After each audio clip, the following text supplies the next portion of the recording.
Button's on. Is it working now? Yeah. What the hell?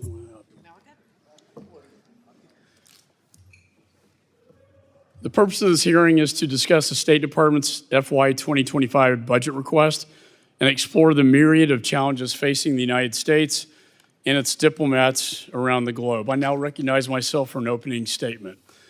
Mr. Secretary, let me say first, thank you for being here today.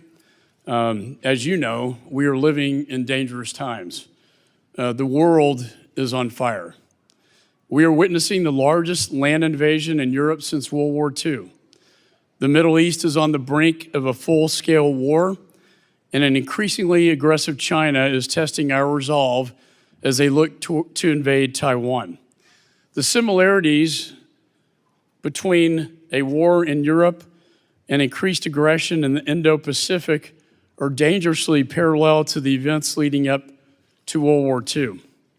Russia, China, and Iran are all connected in their efforts to destroy freedom and democracy.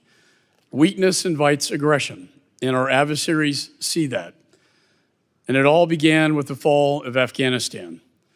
This deadly and chaotic withdrawal was catastrophic and will remain a stain on American foreign policy for generations. Despite warnings from the DoD and the intelligence community, the State Department, Mr. Secretary, failed in its execution of the NEO, despite the dissent cable from your own staff on the ground warning of dire consequences of abandoning Afghanistan. Despite the President's promise to get everyone out, we now know over 1,000 Americans and almost 200,000 Afghan partners were left behind. Following the shameful withdrawal from Afghanistan, this administration projected weakness on the world stage.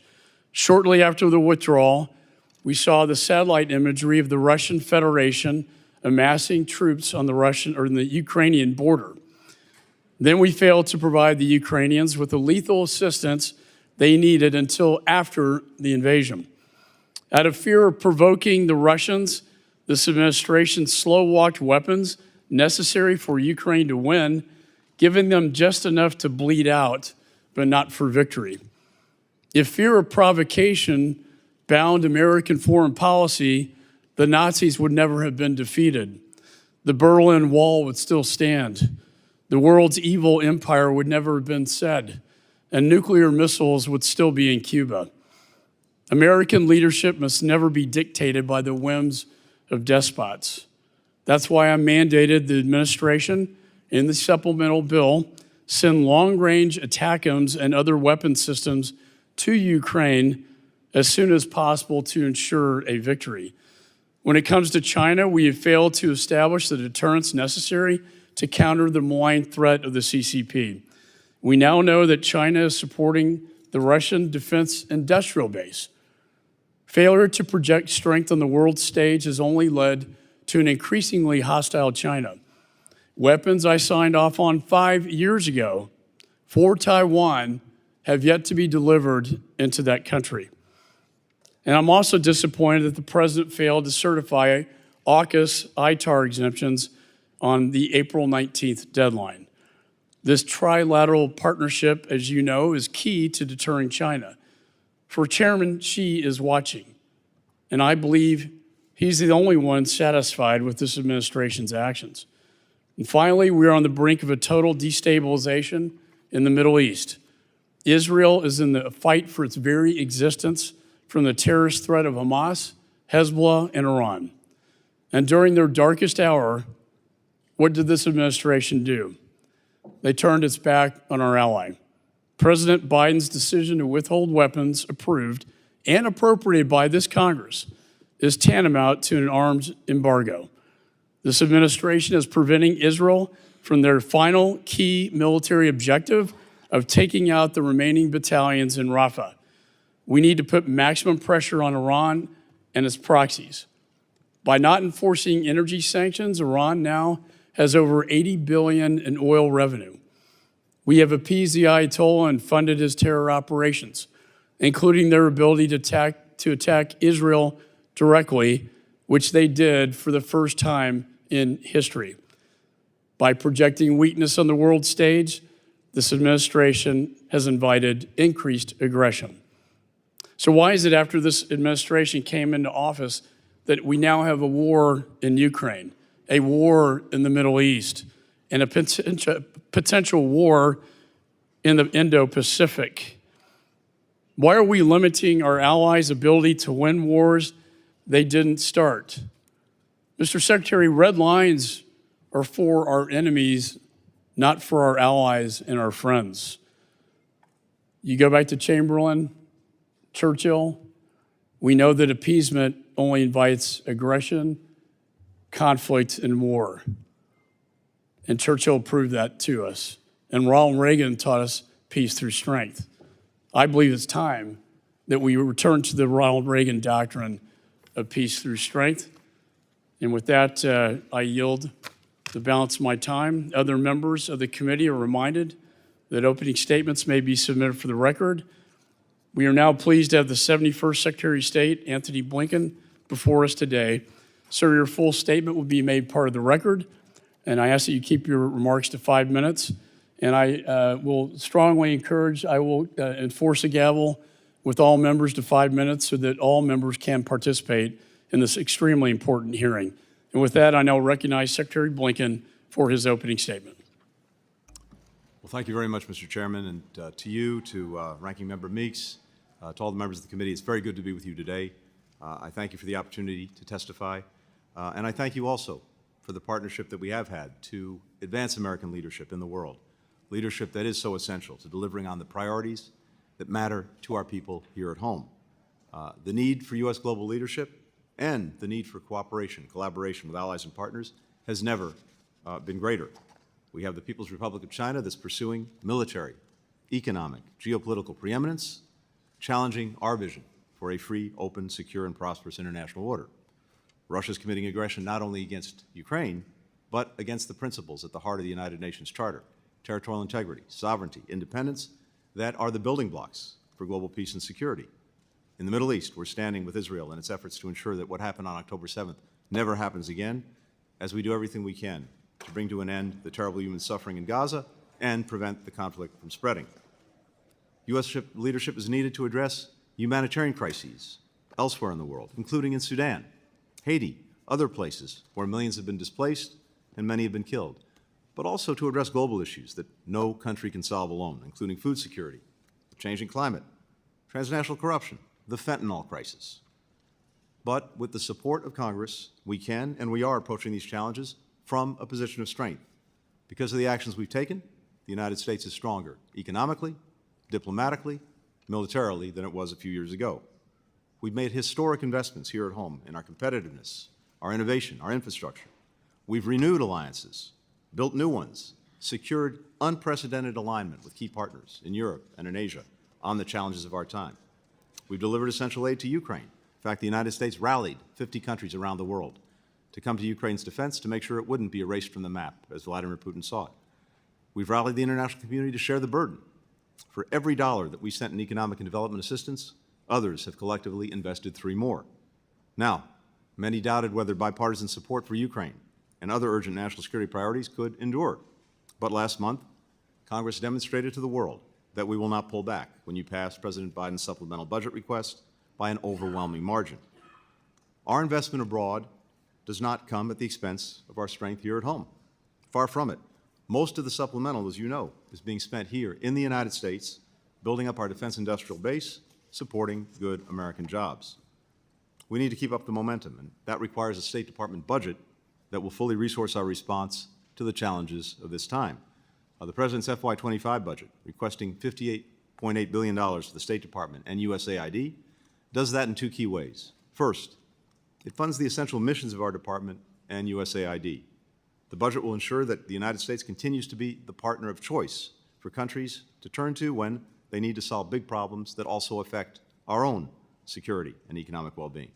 In an era of renewed great power competition, we have to be able to present the strongest possible offer, one that is relevant and responsive to countries' needs, and one that advances our security and economic interests. That's why, among other things, we're requesting $2 billion for a new fund to build high-quality, sustainable infrastructure around the world. Crucially, investments like these create good jobs here in America they expand markets for our businesses overseas. We're requesting resources for the World Bank. With $1 billion in U.S. funding, we can unlock another $36 billion in development fund capacity to direct to the top priorities of emerging economies. That's an enormous return on our own investment and essential for competing with China around the world.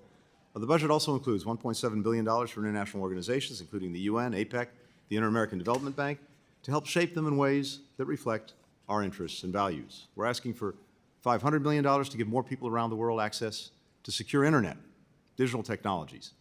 Doing so will support our own economy through the export of technology products that are made here in the United States.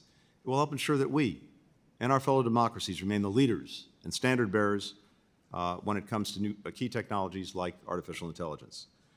The budget includes funding to address global issues that affect the lives and livelihoods of the American people, as well as people around the world, especially the synthetic drug crisis. It also funds our response to irregular migration, global food insecurity, public health, climate and energy security, problems that may be taking place in other parts of the world, but we know that what happens on the far end of the world will come back to bite us if it's not addressed and addressed effectively, including with our engagement and leadership.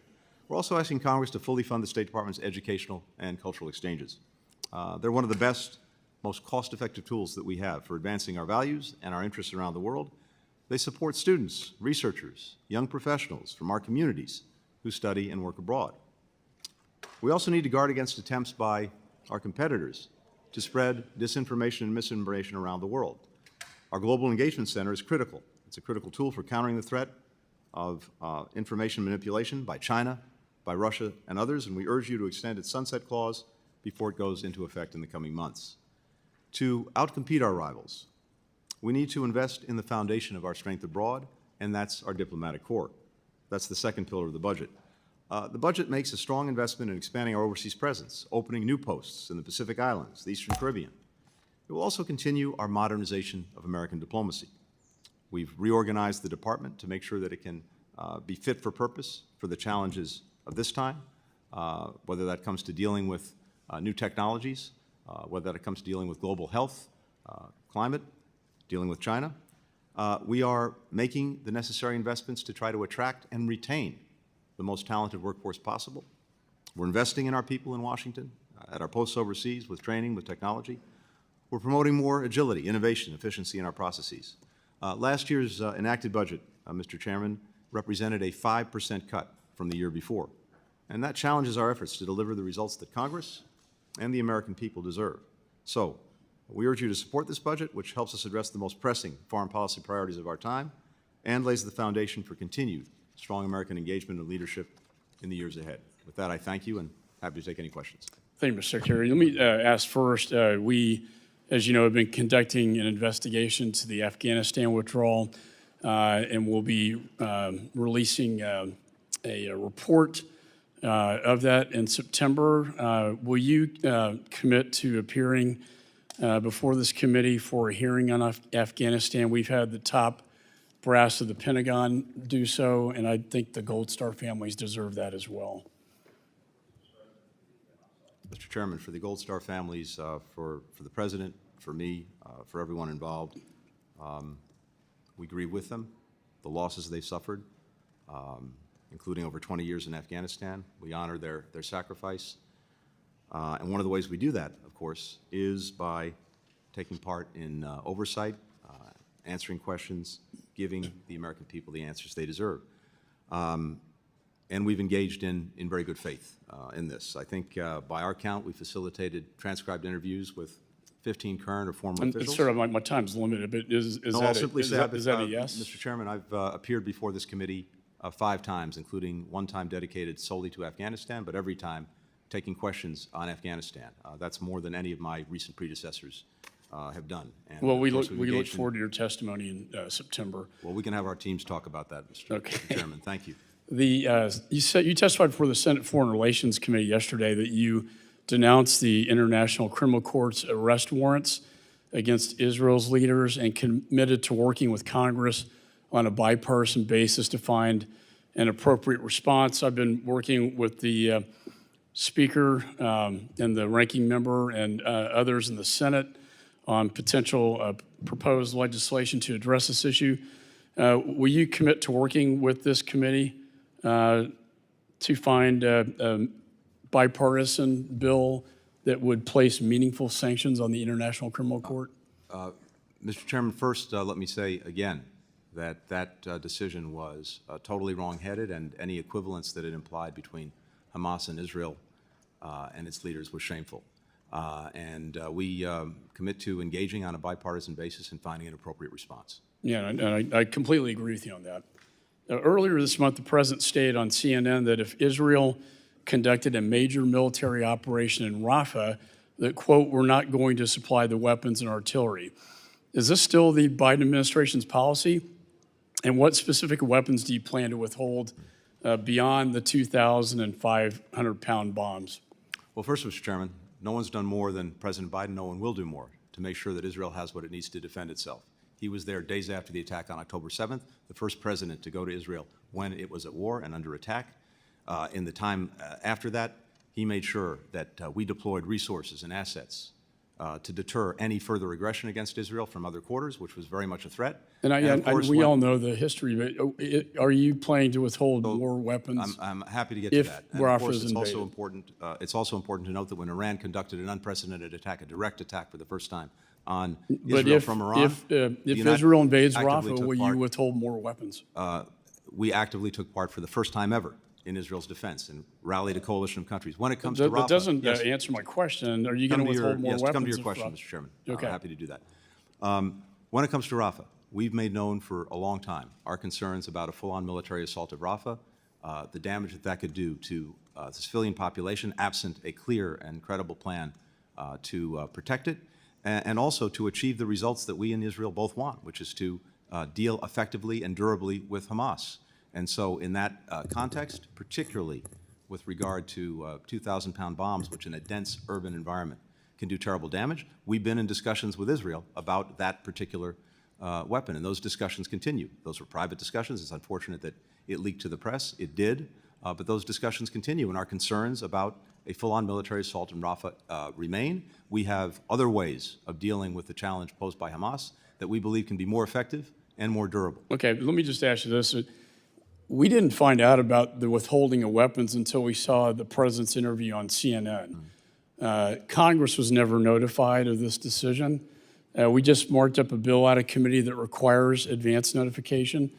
If you decide to withhold more weapons from Israel, which I would say was the intent of Congress when we passed the supplemental and when I approved these weapons, will you at least give us advance notification? Mr. Chairman, we've gone out of our way. We've gone well above and beyond in previewing for Congress. I had no notification, nor did anyone in this committee or Congress until we saw the president on CNN. That's hardly an adequate way to notify Congress. Lastly, Ukraine. We have a really bad situation going on, as you know. This is a sanctuary zone that the Russians have created. And what they're doing is they're lining up all their artillery and rockets and missiles just across the Ukraine border that they then use to attack the Ukrainians. However, your administration and Jake Sullivan have restricted the arms use so that Ukraine cannot defend itself and fire back at Russia. That's why I mandated the ATACMS and the supplemental, the long range, short range, and the HIMARS, that your administration is tying their hands behind their back, not unlike what you're trying to do in Israel. Will you change this policy so Ukraine can fight without one hand tied behind its back? Well, as you know, we've rallied 50 countries over the last 2 years to come to Ukraine's defense, to provide it with the weapons it needs to defend itself, to push back against Russian aggression. When it comes to enabling, endorsing attacks outside of Ukraine, that's not something we've done, but Ukraine will have to make and will make its own decisions, and I want to make sure it gets the equipment that it needs to effectively defend itself. Congress got them the equipment, and thank you for implementing that, but Congress did not put restrictions on the use of these weapons. It's Jake Sullivan and your administration that has put the restrictions on these weapons, and I talked to them, and this is not, they cannot achieve victory with these restrictions that you, not the Congress, have placed on them. And I hope you'll take that back to the National Security Advisor and the National Security Council and change this policy decision that is very dangerous and damaging to the Ukrainian people. My time has expired. I now recognize Mr. Sherman.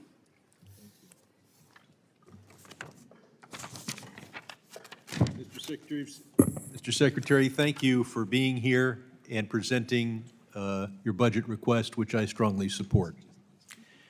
Dr. Afridi did more for America than any other foreigner in the last 200 years. Yet he remains in jail in Pakistan. All Americans are dedicated to his release, but some not dedicated enough to agree with Pakistan for a Afridi-Siddiqui trade. And I would hope that you would urge the administration to make such a trade. I'm confident the Pakistanis would accept it. Obviously, the Pakistanis should release him without conditions. But no, it's very hard to ask any other non-American to cooperate with the United States when the person who did the most for us remains in jail. I hope you would also direct the U.S. ambassador to Albania to visit Camp Ashraf and demonstrate our continued concern for those who fled Iran and then fled Iraq. This is particularly relevant because President Raisi of Iran died, and while some mourn his passing, he was personally responsible for the deaths of tens of thousands of Iranians, including many who are the family members of those who are in Camp Ashraf. 30,000 people apparently have died in Gaza. Perhaps half or more are civilians. Congress has provided you with $9.1 billion in humanitarian aid. But there's other things going on around the world. 300,000 died in Darfur 2 decades ago, and now we see a new genocide in Darfur where tens of thousands have been killed. Looking at the rest of Sudan, 18 million people face acute food insecurity. 600,000 Tigrayans have died just in the last few years, and now millions of people face food insecurity in Ethiopia. In eastern Congo, we see 7.1 million people displaced. 1.2 million Rohingya are in camps in Bangladesh, where countries have not contributed enough for their food, and therefore the World Food Program has reduced rations by 30%. The entire population of the Republic of Nagorno-Karabakh, or Artsakh, has been ethnically cleansed and now lives as refugees in Armenia. Can you commit that, and hopefully this is just a yes-no answer, can you commit that when you allocate that $9.1 billion of humanitarian aid, you will do so on the basis of where is the greatest need rather than which conflicts get the most publicity? Yes. Thank you. People think that the Middle East is as bad as it can possibly be. That's not true. Iran has a nuclear weapons program I'm sure my colleagues will ask you about. I want to focus on Saudi Arabia. Some think bin Salman's going to be a good friend to the United States, but even they must take the examples from the 1970s where the Shah was a friend of the United States, and every weapon system that he had was in the hands of the Ayatollahs by the end of that decade. Saudi Arabia will want a nuclear cooperation agreement with the United States. Can you commit to us that you will not send up to Congress a nuclear agreement with Saudi Arabia that does not include the additional protocol and does not meet the gold standard that we saw in the UAE nuclear cooperation agreement? Any nuclear cooperation agreement that we reach will have to address all of our non-proliferation goals, and we want to make sure that, of course, we have gold standard agreements with whomever we reach these agreements. Thank you. Hamas had allied organizations. The Palestinian Islamic Jihad is the better known, but there is also the Popular Resistance Committees, the third biggest terrorist organization based in Gaza, which has not been designated a foreign terrorist organization. And I wonder if you can commit to either designating them as either an FTO or or otherwise as a terrorist organization, such as a specially designated global terrorist, or at least come back to this committee in 30 days and tell us why you haven't done so. Happy to come back to you. We're always looking to see appropriate designations to use whatever tools we can against terrorist organizations. They are but let me come back to proud you. participants in the killing of 1,200 of Israelis on October 7th, and they've killed Americans. They meet more than all the standards. Gentleman's time has expired, and I'm going to recognize Mr. Smith for 5 minutes, then Thank we you. will recess for 10 minutes. We have 2 votes on the floor. Thank you, Mr. Chairman. Last Friday, Mr. Secretary, I chaired my 4th congressional hearing within the year on UNRWA, the UN Relief Works Agency, and its decades-long complicity in the most vicious forms of anti-Semitic hate, with a focus on the so-called independent UN review by Ms. Catherine Colonna. I've read her report very carefully, and our witnesses, including the former General Counsel, James Lindsay. He was the General Counsel for UNRWA, and he admonished us in the strongest terms, do not give money to UNRWA. He used to be their guy. Now he's not. Hillel Neuer, who's the Executive Director of UN Watch, testified and said the Colonna review was not independent. The verdict was determined in advance. And he pointed out all of the conflicts of interest of the people, the players. It was very narrowly focused, too focused, just on October 7th. And even there, it whitewashed. About the only thing that came out of it that was any good was to say that UNRWA does not vet employees for connections or sympathies with Hamas or Islamic Jihad, quote, unquote. 21 years ago, in 2003, I offered an amendment to redirect the money away from UNRWA to other entities that could be vetted to ensure non-anti-Semitism.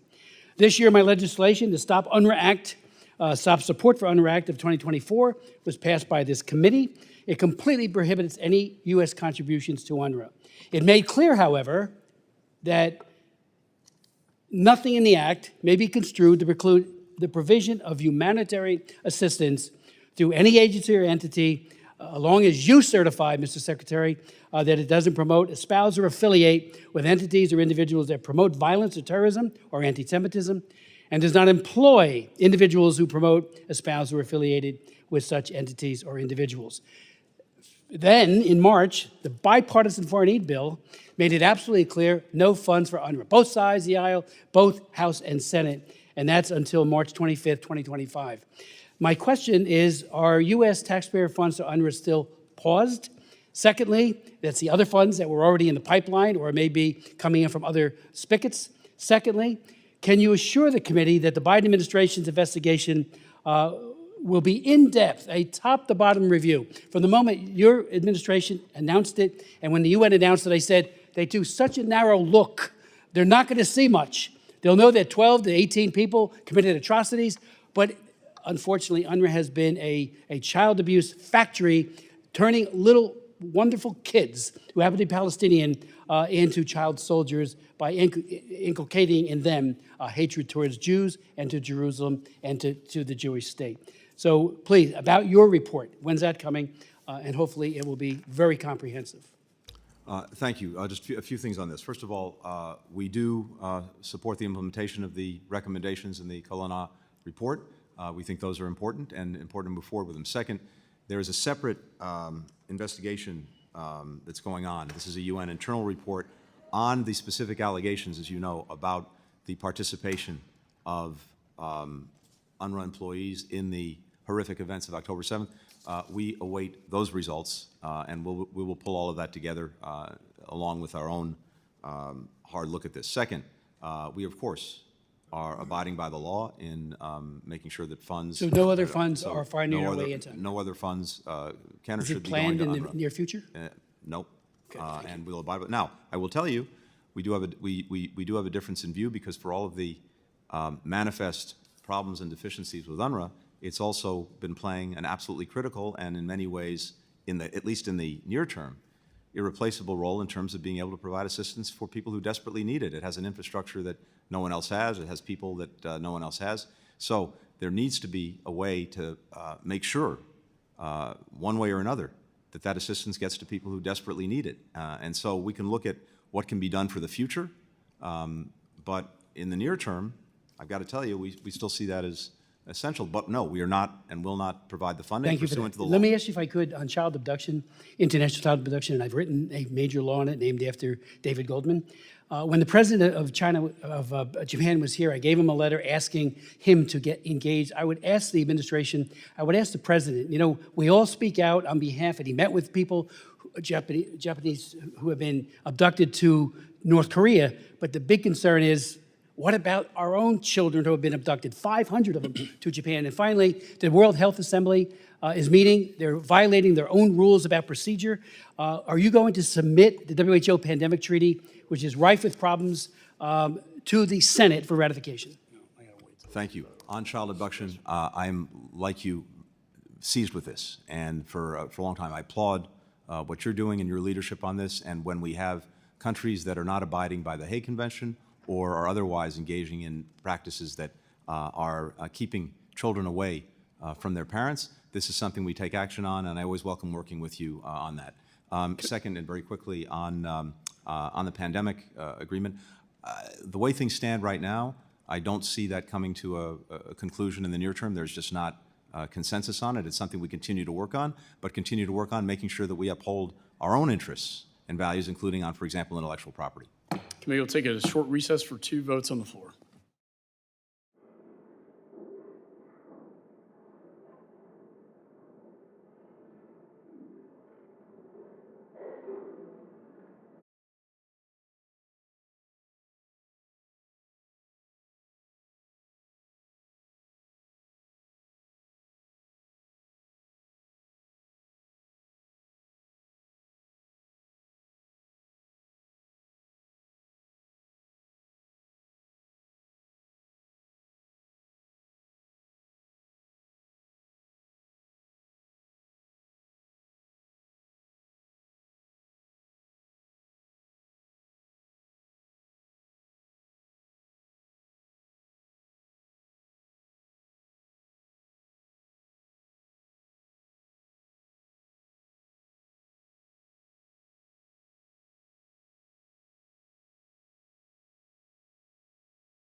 We will reconvene.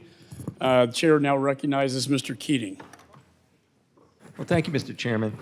I'd like to thank the Secretary for his extraordinary efforts, the travel, the stress, everything that's been involved, not just with yourself, but your staff and the other members of the Cabinet. They've been extraordinary. I want to center on Ukraine for the focus of my attention. A war that began in 2014, 6 years before Joe Biden became President of the United States, and one that, as that war escalated while he was president, he put together a coalition, unprecedented coalition of 56 different countries dealing with a contact defense group, working to, in conjunction with all our allies and the NATO allies in particular, 32 NATO allies that expanded under his watch as well. I would like to talk about, recently I was, just a few weeks ago, in Ukraine, spoke with President Zelensky, spoke with the Minister of Defense there, among others, and saw the impact of the 6-month delay that occurred in this Congress. As grateful as we are that we finally had a vote on it, the Speaker held this up for 6 months, in spite of the fact there were 311 members of Congress in bipartisan fashion that voted for that. And it did have an effect. That's the one thing that became clear from that visit, and it became clear afterwards. That also is a concern that people had. Our NATO allies that I'm in contact with all the time are concerned not about our current president, but our former president, who, in spite of the fact that about 2/3 of our NATO countries and NATO allies have reached their threshold, has said that if all of them aren't by that time, including a country like Luxembourg, then they'll be on their own. That's where the concern rests today. But the war has taken terrible toll and taken terrible concerns. There's somewhere in the vicinity of 120,000 documented war crimes by Russia. The kidnapping of children still remains a very difficult issue, and chemical weapons have been documented as being used as well.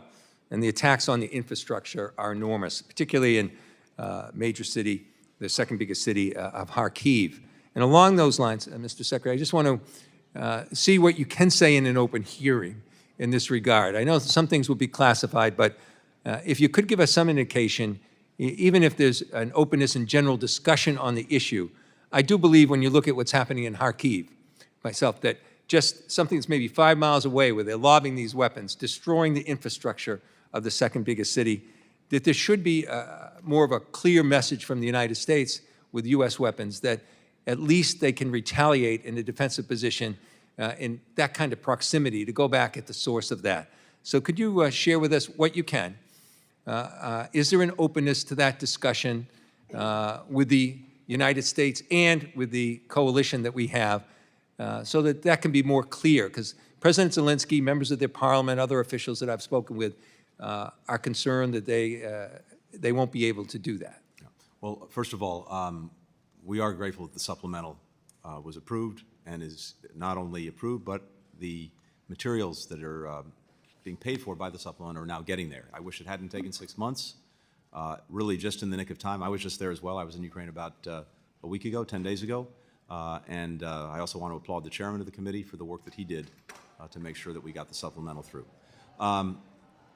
We are determined to make sure that not only does Ukraine have what it needs to defend itself, but we obviously constantly have to look at what those needs are in any given moment and how it can most effectively do it. Are there So just we're at least always- an openness to that we're always discussion? open to- Because I we're always open to, had another question. We're always open to conversations with our allies and partners Yeah, well, about what their needs are. We want to make sure that they have what I'll they need convey to when they you at need least it. my feeling that they should be able to do that, and I hope that that discussion can occur quickly.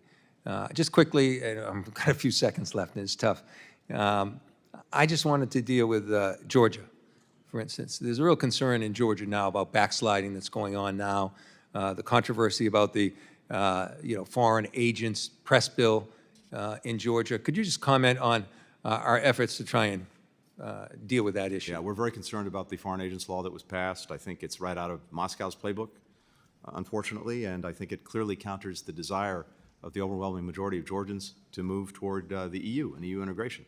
So we are looking very hard at what we can do in response to that, and I anticipate we will take actions. The EU is looking at the impact on the accession process for Georgia, so I would anticipate that there'll be things to come because of the impact that this law may have. Due to the constraints of this time, I'll have to follow up with some written questions. happy. Again, I thank you for extraordinary service, and I yield back. Thank you. Gentleman yields. Chair recognizes Mr. Wilson. Secretary Blinken, earlier this week, I was grateful to achieve a phone call with the very dynamic and dedicated daughters of the late Maj Kamalmaz, who was identified as having been murdered by the Assad regime. Dr. Kamalmaz, an American psychologist, was kidnapped by the Assad dictatorship in 2017 while visiting an elderly family member. He was a devoted person to counseling people who have suffered from extreme danger. He was the father of 4 children. Dr. Kamalmaz is a Syrian American. Can you explain the refusal of the administration to say his name or condemn his murder at the hands of the Assad regime? Will there be a criminal investigation into his murder? I'm happy to pursue that with you, and I need to make sure that I know the full facts of And the case. hey, we're going to get them to you because happy to Dr. pursue that. Kamalmaz was a great American, a Syrian American who was flat out murdered. Additionally, as so accurately exposed by Chairman Mike McCaul, the war criminal Putin is attacking Ukrainian citizens from Russian territory. It's just 30 miles to the second largest city of Kharkiv with a population of 1.4 million. And I'm really grateful we see with Congressman Bill Keating that our concern is bipartisan. Hey, we want you to do good. We want to succeed. War criminal Putin is murdering Ukrainian civilians as we speak, sacrificing Ukrainian lives to satisfy the false escalation narratives that has been repeatedly being seen as false, is also immoral. When will the administration allow Ukraine to use the equipment to end the war and save lives? This is important. To delay equipment could lead to the legacy of Biden-Blinken with a never-ending war, as has been warned by the Washington Post even. Thank you, Congressman. And every step along the way, we've endeavored to make sure that Ukraine has what it needs, when it needs it, can use it effectively, can maintain it effectively. As I said to Congressman Keating, we're always open to listening to our partners and, as necessary, making adjustments. Hey, So we'll this is always so continue to clear. look This at is response to an illegal invasion. This should be to deter mass murder that's being conducted, and to not allow the people of Ukraine to respond properly is putting so many people at risk. And then we have dictators with rule of gun invading democracies with rule of law. And our enemies are clear. War criminal Putin claims Ukraine does not exist. The murderous regime in Tehran and its puppets claim Israel does not exist.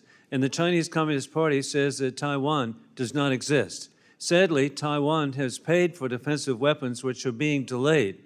And there must be a deterrence or to save millions of lives of the people of Taiwan. It's crucial for anti-ship missiles, air defense, and F-16 advances.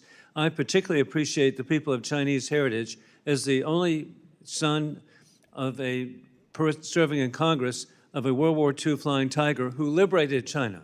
And so we liberated China, but now the people of Taiwan are subject to a potential invasion, and the way to deter it is to provide the equipment. They paid for the equipment. We authorized funding for the equipment. What is your commitment to expedite the delivery to deter a murderous catastrophe? Thank you very much, Congressman. We've notified more than $6 billion in foreign military sales during this administration, 13 proposed sales in 22 that I went forward with, another 7 in 23. That's by far the largest single and two-year notifications that we've made of weapon sales.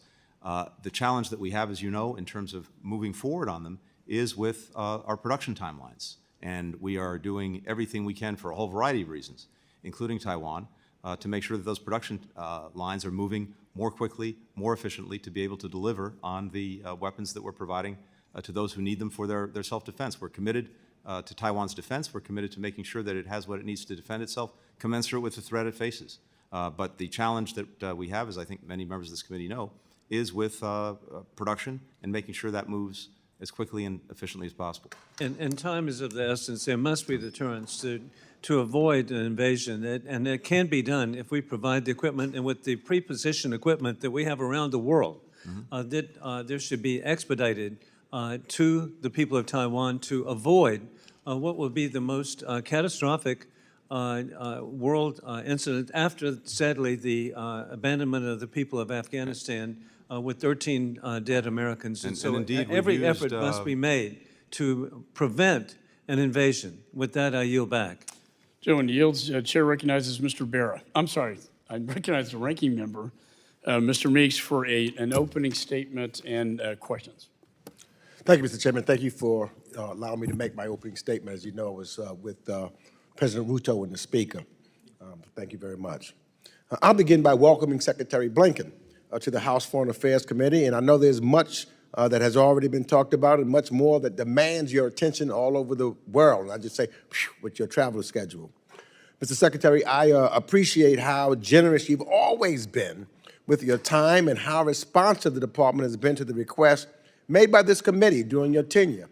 By my count, this is your 5th appearance before this committee, which is certainly way more than your immediate predecessor. Since you've last testified before us, the geopolitical landscape has only grown in complexity, plagued by continued rise in conflict, democratic backsliding, and humanitarian catastrophes. Hamas's October the 7th terrorist attack, the most horrific and brutal terrorist attack in Israel's history, has prompted a war against Hamas that has now cost tens of thousands of lives, including innocent civilians, children, and women. The people of Gaza now face famine-like conditions, which is why I commend the State Department that this administration's tireless efforts to broker a ceasefire that would free the hostages, which would include 5 Americans, and allow humanitarian aid to reach the population. I appreciate the administration's efforts to caution Israel against launching a large-scale military operation in Rafah without a credible plan for minimizing civilian casualties and stabilizing a post-war Gaza, and we look forward to hearing more from you, Mr. Secretary, on the department's ongoing efforts to address this crisis. Gaza is one of many humanitarian crises around the world, and I know your department remains focused on alleviating human suffering in places like Sudan, where we see the largest number of people facing extreme food shortages in the world. The situation in Haiti has only grown more dire, with Port-au-Prince having devolved into lawlessness, resulting from horrific violence, including systemic sexual violence perpetrated by gangs. And I'm grateful that President Ruto, who I just met with of Kenya, is here in Washington, D.C. this week, as Kenya is not only vital for sustained U.S. engagement with Africa, it is also leading the multinational security support mission to Haiti that is key to promoting stability as Haitians work to restore democratic governance in their country. And since your last testimony, we've also seen Putin's illegal war on Ukraine enter a new deadly phase as Russian forces pummel civilian infrastructure with warheads on a level not seen since the beginning of the war and push to once again take Kyiv. Ukraine has fought desperately to hold ground against Russian advances amid shortages in ammunition and defensive weapons, caused largely in part, of course, by the efforts of extreme MAGA Republicans to block the president's national security supplemental. Thankfully, Democrats worked across the aisle to pass the supplemental package, and I look forward to hearing more on how the State Department is working to quickly fulfill deliveries of those arms shipments so that Ukraine can replenish its stockpiles and continue its existential fight against Moscow. And it's clear that the atrocities of the world are the autocracies of the world are coordinating now more than ever to challenge the free democratic world and undermine U.S. interests and the international rules-based system that has for decades promoted peace and prosperity. Under President Biden and your leadership in the State Department, we have strengthened American leadership, revitalized our alliances and our partnerships, as well as forged new cooperative agreements like AUKUS to promote U.S. national security, particularly in the Indo-Pacific. This diplomacy will be pivotal to ensuring the Indo-Pacific remains free, open, and secure, particularly as Beijing is increasing its aggressive actions in the South and East China Seas and the Taiwan Strait, using economic coercion to advance its malign interests. However, we cannot outcompete Beijing However, we cannot outcompete Beijing diplomatically or economically if we are not willing to make serious investments in our diplomatic and development tools. Which brings me to the reason why you're here today, Mr. Secretary. The Biden administration's FY25 budget is a clear-eyed about the complex challenges we face and is in stark contrast to the America First isolationism of many of my colleagues across the aisle who continue pushing for draconian cuts to the State Department's budget. For all the talk we hear from my Republican colleagues about the need to outcompete China, they seem unwilling to make the prerequisite investments into our state, foreign, and operations and related programs, the budget that needs and meets the moment. So I conclude that with this. Our diplomatic and development personnel in the State Department need Congress to do its job and authorize a budget that makes investments commensurate to their needs and modernizes the State Department to meet the challenges of the 21st century. We need to stand by the State Department. We need state authorization bill passed on a regular basis for the heroes of the State Department, the men, the American men and women who stand and I salute them. As I salute our military, I salute them for their courage, their bravery, and for being the representative to the United States of America all over the world. And with that, I yield back, and now I guess I can do my questioning. Thank you. So, in the 3.5 years, the administration has realized our alliances, as I just said, in a partnership in the Indo-Pacific in ways that we could not have foreseen a few years ago. Before the Biden administration, the quadrilateral dialogue, I can't even pronounce it, quadrilateral dialogue with Japan. Say quad. Say quad, that's right. With Japan, Australia, and India, ever met at the leaders level before the Biden administration? Has the quad, did you have Japan, Australia, and India, did they ever meet at the leaders level? We elevated the leaders level, that's correct. And has the AUKUS security partnership with the administration launched with the UK and Australia been a game changer in bolstering deterrence and keeping the peace in the Indo-Pacific? It's moving in that direction. And regarding the trilateral partnership with Japan and Korea, are we cooperating with our two Northeast Asian allies in ways that we had not before? That's correct. That is correct. And well, how many countries in the Pacific Islands has the Biden administration expanded our diplomatic footprint? We now have an additional 2 embassies that have opened. We're looking at an additional 2 more. So we'll have representation in more than half of the Pacific Island countries. So would you say this is building resiliency against the PRC's malign influence in the Pacific Islands? Yes, I would. And how has our relationship with the Philippines rebounded under the Biden administration? Well, I think we've seen an extraordinary relationship develop especially over the last year, both President Biden, President Marcos, working more closely together than ever.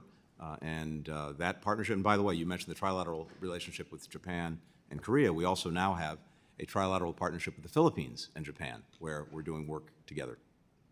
And does this cooperation across Asia, does that help ensure a free and open Indo-Pacific? Absolutely. We've got the most dynamic, fastest growing region in the world. We have more than 50% of global GDP in that region. And of course, the United States is a Pacific power. But being able to align so many different countries, to have all of us working together and in the same direction, that multiplies the impact of our diplomacy. It multiplies the impact we're having on advancing our interests. Does it counter the PRC's undermining of rules-based order? Absolutely. And the fact that we're able to do it together makes the difference. And let me just ask this. Could the United States of America have achieved this cooperation without the State Department? Well, admittedly, I have a biased view on this, but the answer would be no. It's a great job that the State Department and this administration is doing. Let me turn to the concerning situation, of course, in Sudan. On May 14th, the administration sanctioned 2 RSF forces commanders for perpetrating violence in Darfur and threatening the peace, security, and stability of Sudan. However, the RSF leader has not been sanctioned. The current fight against the RSF and Sudanese armed forces for for the city of Al-Fasher and Darfur risk escalating a humanitarian catastrophe. What's the State Department doing to demand accountability in Sudan? Well, we're focused on a few things. First, we have, as you know, our senior envoy, Tom Perriello, who is out there every single day trying to drive forward on getting an end to the war, getting a civilian transitional government formed, unifying the professional armed forces, getting unhindered humanitarian access to people who desperately need it, and of course returning to the democratic transition that Sudan was on before it was disrupted by the generals. We think the best way forward is to resume the Jeddah negotiations that Saudi Arabia has been hosting with all of the key stakeholders, with the Saudis, with Egypt, with the UAE, with the African Union, with IGAD, and also, yes, as appropriate, to oppose costs on individuals or entities that are escalating the conflict and committing atrocities. So we're very much looking at that as well. Thank you. Let me also ask this. Is it critical that Congress reauthorize the Global Engagement Center this year? Yes, and in my judgment it is. In fact, I addressed that in my opening statement. This is this one place in government where we bring together all of our efforts to counter Russian, Chinese, and other disinformation and misinformation. And it's been one of the most effective tools I've seen, both in exposing that disinformation and misinformation, giving other countries the capacity themselves to deal with it, and to take more effective collective action. So, as I mentioned in my opening statement, I very much hope that it will be reauthorized because it sunsets a little bit later this year, and it's a critical tool. If we take that tool away, we are disarming ourselves in the fight against mis and disinformation coming from China, coming from Russia, coming from others. My last question, is there any merit to the allegations, some from the far right, that the GEC is censoring conservative voices here in the United States? No, and of course we're always prepared to work with Congress on any concerns, as we have. When concerns was raised, we tried to make sure we provided all of the necessary information so that people have confidence, and we'll always continue to do that. But those questions have been answered, and I believe, again, this tool is essential for us in order to deal with what really is a new front in the global competition, and that's the information front. We have to be able to fight effectively on that front. Thank you, Mr. Secretary. Thank you for the great work you're doing, and please say thank you to all of the employees of the State Department. I yield back. Joe yields. Chair recognizes Mr. Perry. Thank you, Mr. Chairman. Thank you, Secretary, for being here. Two of our allies have been attacked, unprovoked, right? Ukraine by Russia, Israel by Hamas. And I'm trying to juxtapose the situation here. I see that according to reports, the president wants Israel to outline what governance in Gaza will look like after an invasion, how Israel will reduce civilian harm in dense urban environments, and how to free as many hostages as possible prior to sending capability to Israel. On the other hand, I've got from the State Department here the integrated country strategy. And I went through it. What I see here is the mission and goal objective is to win the war, which I fully support. Nothing that I would like more than to see Vladimir Putin run out of Ukraine on a rail and worse. Restore Ukraine's sovereignty and territorial integrity. And we've essentially given Ukraine over $100 billion and said, go fight Russia, go defeat Russia, regain your territory. It's fully supportive of Ukraine winning that war. But at the same time, we've established a set of conditions on Israel. How about this condition? We have built, at the cost of the American people, $320 million a port, right? Operations were started on Friday, halted on Sunday because Hamas attacked the port, right? Hamas attacks Karim Shalom, the crossing there, which would allow aid from Israel and from the United States. So Israel has to pay for the aid of the people that attacked it, and has to provide this information on a plan. Can you tell me what the difference is? What's the difference between Ukraine and Israel? In a sense, there isn't. And as we've made clear from the start, these are both close partners. Well, of the Mr. United Secretary, States. with all due respect, if there's no difference, why do we have these conditions? They have to come up with a plan of governance and the people that attack them. They've got to have a plan for the hostages. I mean, Russians have thousands of Ukrainian hostages, right? And have we Has the United States government, has President Biden restricted Ukraine's use of weapons in urban areas to reduce civilian casualties? Has that happened?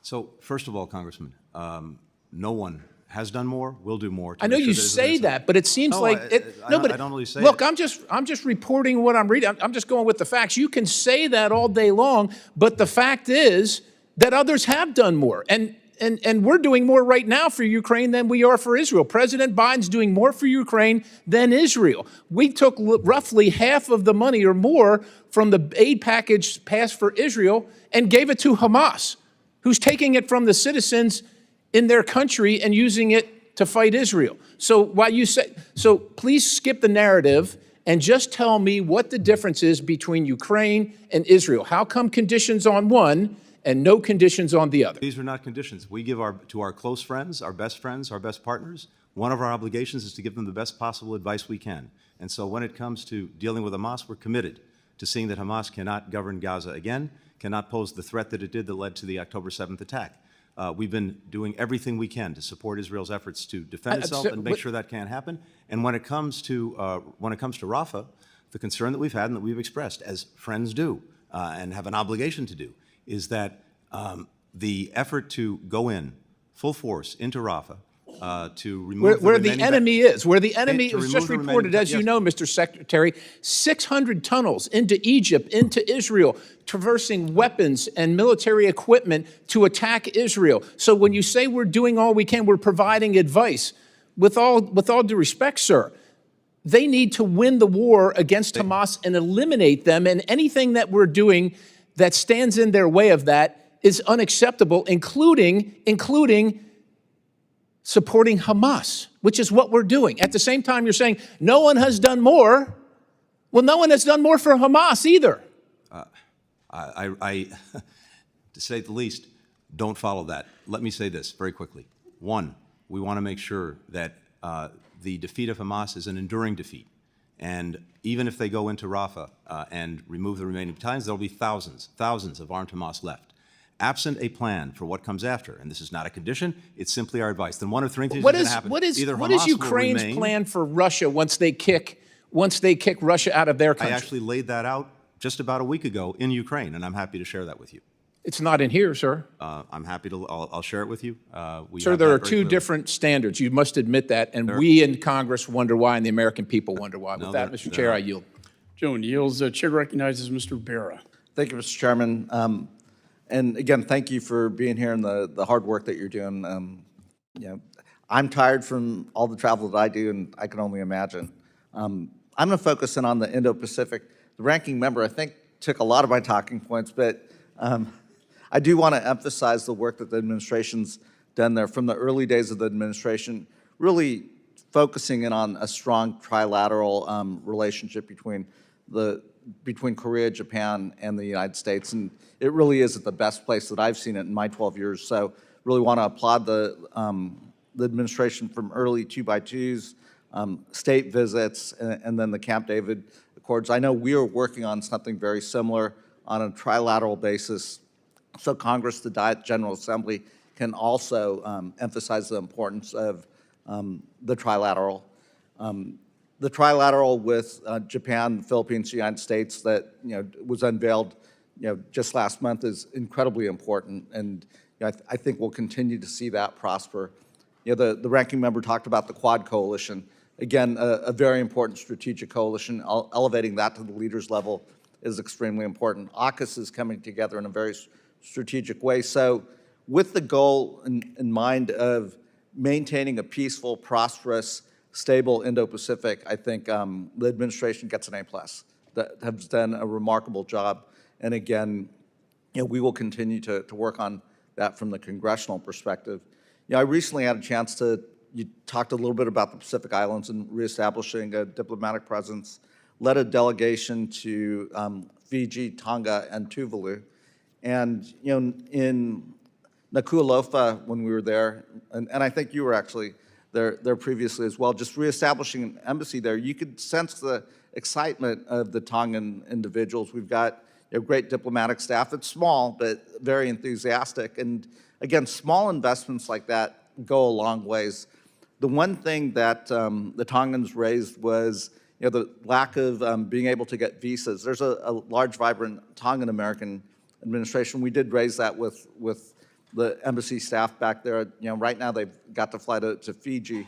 But again, hopefully in the FY25 budget, we can continue to expand services and do that. Also want to applaud opening embassies in the Seychelles and the Maldives. Incredibly important areas. We see in the Maldives, obviously large exclusive economic zone. We're watching, this tete-a-tete between India and China. But our being there, our having an embassy there, our having an ambassador there is incredibly important. My question would be if you can talk a little bit about the FY25 budget request with regards to the Pacific Islands, but also the Indian Ocean region and embassies in Tonga, the Solomon Islands, the Seychelles, Maldives, and others.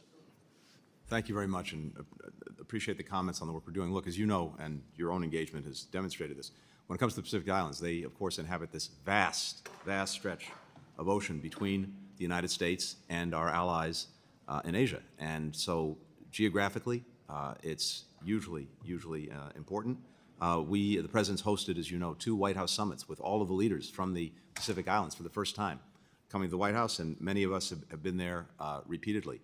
And when it comes to our presence, our embassies, of course, are critical. We now have embassies in 8 of the 14 Pacific Islands. We have two more that we hope and expect to open. We're looking at Vanuatu actually within the balance of this year, hopefully Kiribati after that.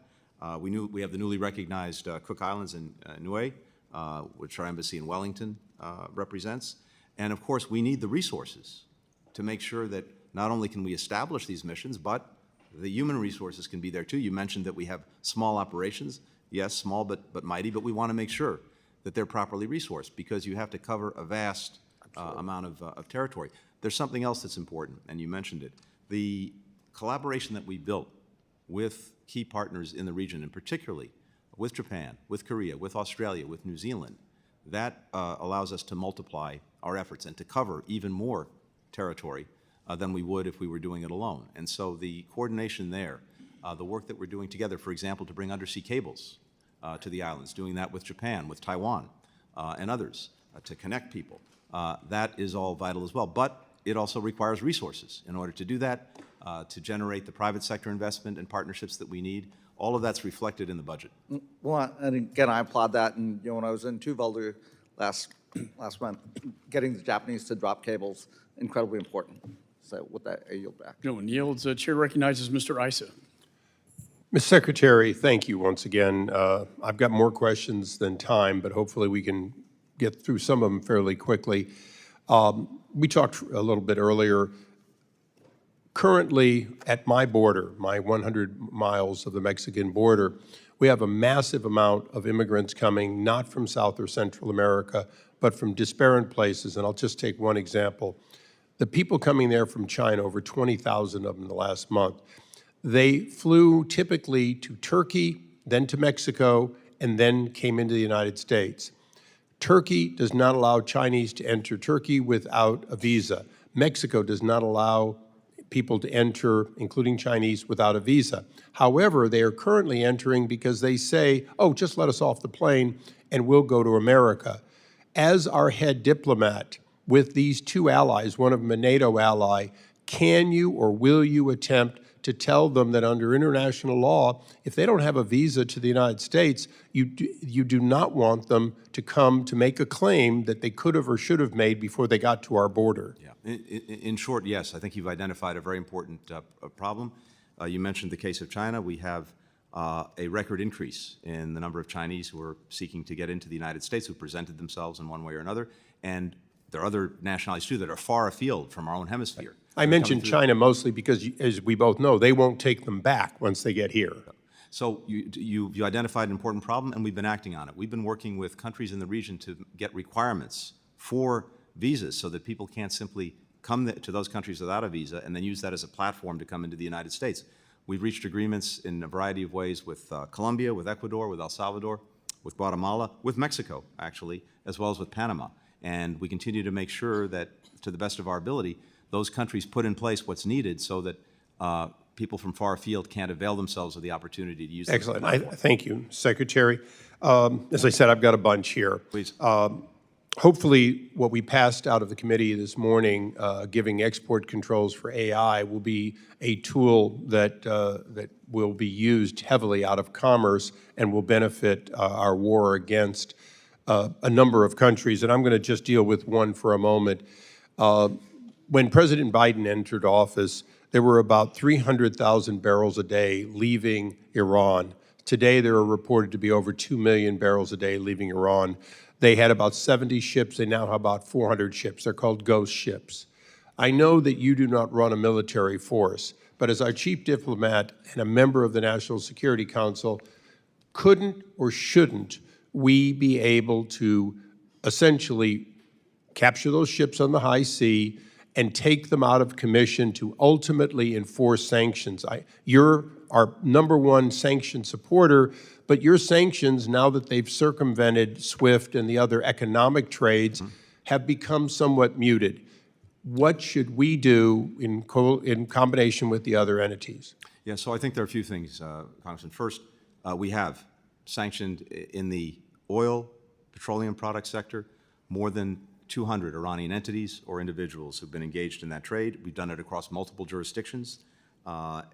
Anyone who has a role in the production, the sale, the shipment of these petrochemicals or But, Mr. Secretary, the we've also limited time, identified- can you get to the ships? Yeah, so on the ships, we've identified to date, through our laws, 50 vessels that we've determined are blocked property. In other words, people can't deal with them. They can't go to a port, they can't get serviced, and we'll continue on that effort to identify those vessels, block them. We're also looking at getting countries to deflag these vessels, so again, they won't be able to move around, travel around, get the services they need.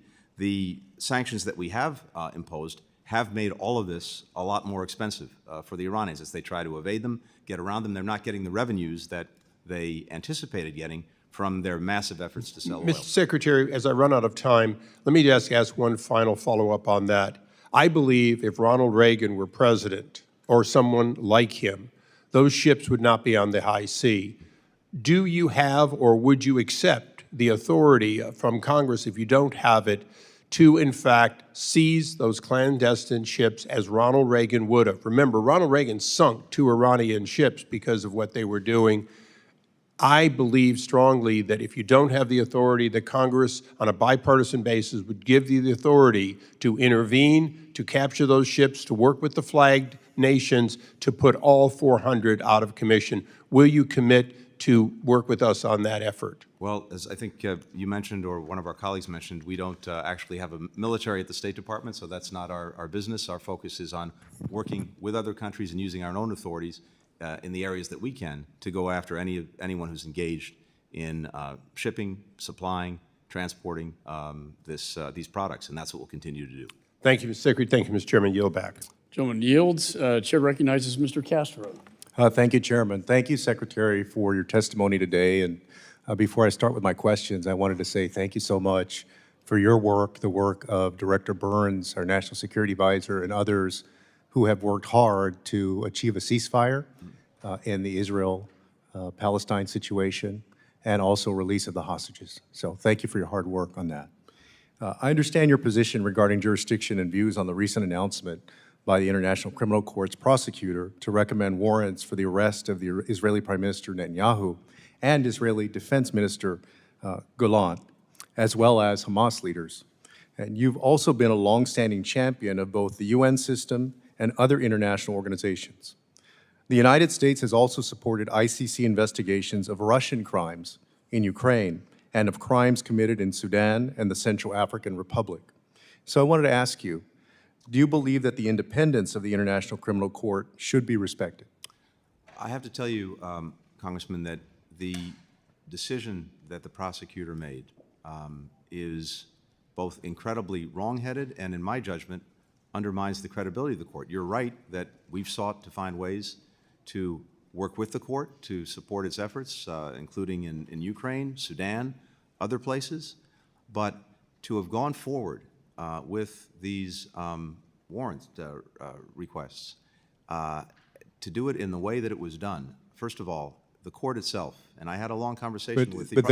But do you believe the court should maintain its independence? Well, I think it should maintain its independence, but I also think it should act pursuant to its own mandate and charter. And what's clear from the creation of the court is it's supposed to be a court of last resort to act where other countries cannot or will not. No, and I think y'all put out a strong statement, and I want to ask you, Israel has but at the same time, ongoing investigations of itself, and it's demonstrated time and time again that it will investigate alleged violations of the law. There are at the same multiple time, but Secretary, let me ask you, at the same time, you would agree that there shouldn't be any intimidation or coercion of the ICC? Not a question of intimidating or coercing. It's a question of seeing a wrong-headed decision, but also seeing what was genuinely this court is going to shameful- have to a exist shameful well beyond comparison. even what's going on now, right? I mean, there will be other issues that it takes up with other nations in the future. It will have to determine what it does and where it goes, but in this instance, I can tell you that not only was it wrong-headed, but there was a shameful equivalence. Well, let me ask you between- this. As you know, the previous administration attempted to coerce the ICC by imposing sanctions on its then prosecutor and their staff. In April 2021, you rescinded those sanctions and said that, quote, concerns about these cases would be better addressed through engagement with all stakeholders in the ICC process rather than through the imposition of sanctions. Do you continue to oppose sanctions on the ICC as you did 3 years ago? When we lifted those sanctions, it was first and foremost to make sure that we can do everything possible to protect our own service members, including those who served in Afghanistan, and also to see if we could find a basis for supporting the court's efforts in critical places, and we were able to do that. But the actions that were taken really call into question whether that's possible, and it's certainly not possible in this instance. Sure. And Let me so- get to one more question. Last week, Israeli Minister of National Security Itamar Ben-Gvir stated that no humanitarian aid should be provided to Gazans until the hostages are returned, stating that, quote, want food for the children in Gaza, then they should return the hostages. I fully believe that Hamas's kidnapping of children was a war crime and have said so repeatedly and publicly, and that they should be unconditionally returned to their families. I also believe that withholding food from children cannot be the way to achieve that goal. Would you agree with that? I fully and absolutely agree, and we've been working every single day to try to make sure that the children who so desperately need the food, the assistance, the mothers, the fathers, everyone gets it. And holding anyone hostage in terms of food aid Well, let anywhere me in the ask you world is this. wrong. Given the senior role of Israeli ministers expressing these views, these are people very high up in the Prime Minister's cabinet, can you categorically say that relevant authorities in the Israeli government are not restricting humanitarian assistance to reach Gaza? Again, that's not the policy. As I've said repeatedly, we've seen over these 7 or 8 months now a clear gap. 16,000 kids dead. 16,000 kids dead. You're a butcher. I'm not resisting. You're a butcher. People stand up against genocide. Animal. These genocide. Committee will suspend while the Capitol Police restore order. Please. Thank you. Mr. Secretary, you may continue. Yes, thank you. We are determined to do everything possible to make sure that people who so desperately need this aid get this aid. And when it comes to the policies of the government, we're focused on those. When individuals make these statements, we've condemned them. Sure. No, and I'm out of time, but I wanted to say again, thank you for the work that y'all are, the hours, everything you're doing. Thank you.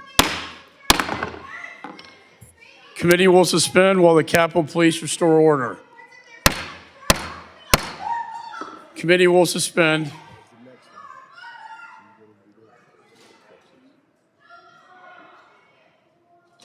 Gentleman yields. Chair recognizes Ms. Wagner. I thank the chairman and I thank you, Secretary Blinken, for your service. I know this is tough time for all of us.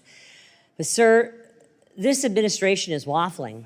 First in Afghanistan, and today, shockingly to me, in Israel, and has created instability on a massive scale.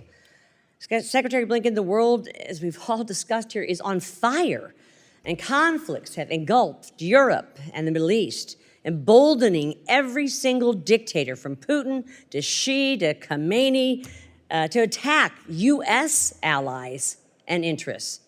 The administration's decision to withhold weapons sales and deliveries to Israel during a time of war, sir, just weeks after Iran launched unprecedented missiles, up to upwards of 350 cruise ballistic missiles, drones, attacked on Israel directly from Iranian soil, is nothing less than a betrayal of our ally.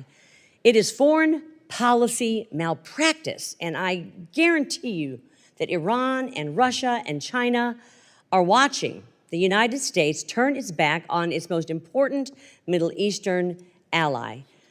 Secretary Blinken, on May 7th, I sent you a letter asking for a full accounting of the weapons sales and deliveries to Israel. The administration is delaying. And I want to focus right now, very specifically, sir, in particular on the delay of the sale of 6,500 JDAMs. I'm sure you're familiar with them. These are the high-precision, GPS-oriented, if you want the least amount of collateral damage in an urban area, you want a JDAM, and we have sent out tons of them to Israel and everywhere else. They also just happen to be made in the St. Louis metropolitan area, in St. Charles, in my district. And since I have not yet received a response to this letter, let me ask you why. Why has the administration failed to move forward with the notification process for the sale of 6,500 JDAMs to Israel? And when will the administration resume the notification process? First, and I'll respond to your question directly. First, when Iran launched that unprecedented attack that you referred to on Israel, for the first time ever, the United States actively participated in Israel's and so did defense, Jordan and so and Saudi. we brought together, we know yes, this. That's right. I don't need history. I want answers. Iran noticed, and Israel Limited noticed. time, sir, please. Yes. My JDAMs. So, there are a number of different sale proposals that are in different places at different points in the process. This has been in months Congress. and months and months, sir, and we've sent them to them in the past. Congress right now is still reviewing a JDAM sale that we sent forward. That's What not gone specific forward. issues remain outstanding for the review? We follow the process, and we've gone out of our way to pre-notify Congress. What even when we don't. bureaus object to the sale? It's not a question of objecting. We want to follow the process Will and you, make sure sir, that we move forward. please, because it has truly been months and months and months.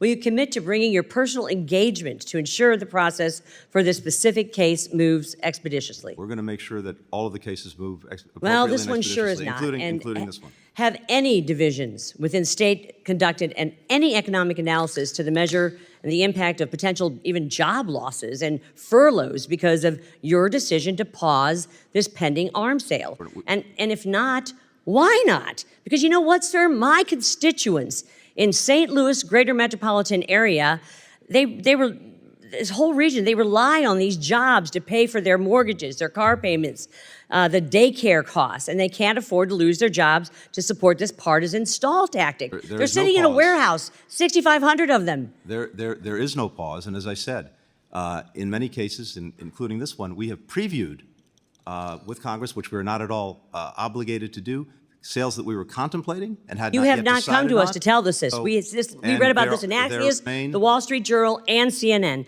Arms sales to trusted partners like Israel, Taiwan, and NATO allies are a critical component of our national security.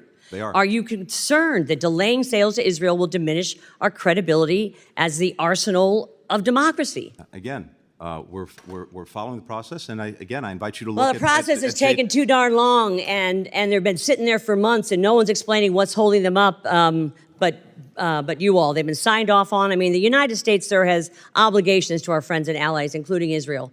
And our unshakable commitment to Israel's security is clearly laid out in the 2016 MOU that Congress has fully funded every year since it was signed. And Joe Biden was the one who got And that when we MOU. honor our obligations, the world is a safer place. But when the United States fails to keep its promises, and the commitments to the U.S. is now failing to keep its promise to Israel, we are telling our enemies that we are unreliable and irresolute partners. That is incredibly damaging to global security, and the administration needs to right this ship and fully restore U.S. security assistance to Israel.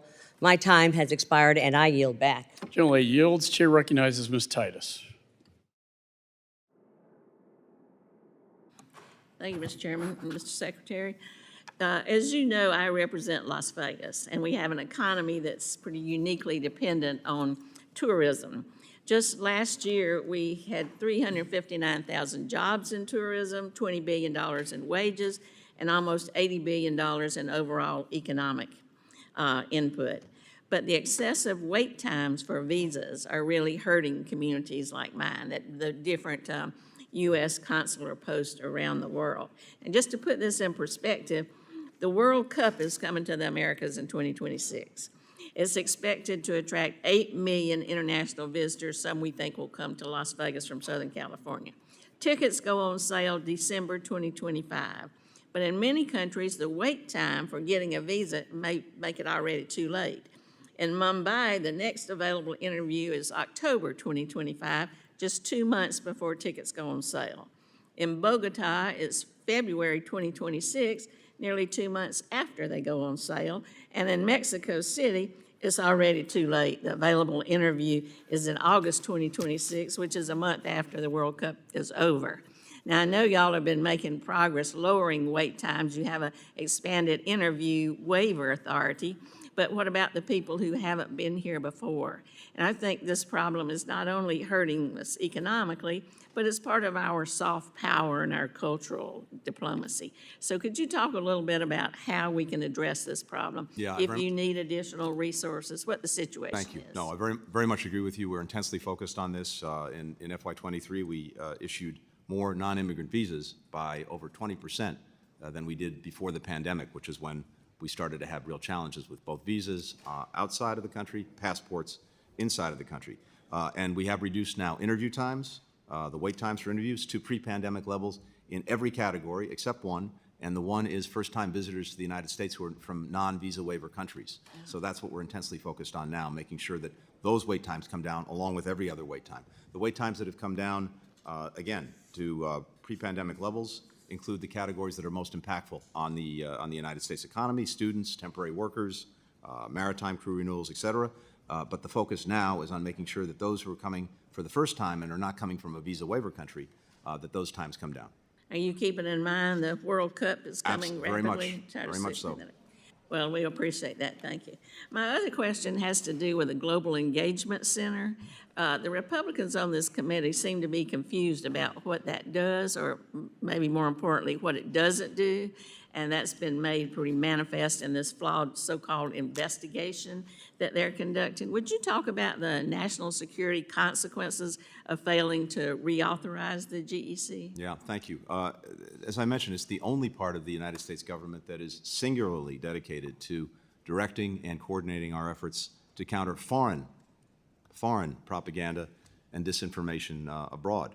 And I think if it were to be terminated, that is, if the sunset was allowed to happen without being reauthorized, we would have policy and operational incoherence.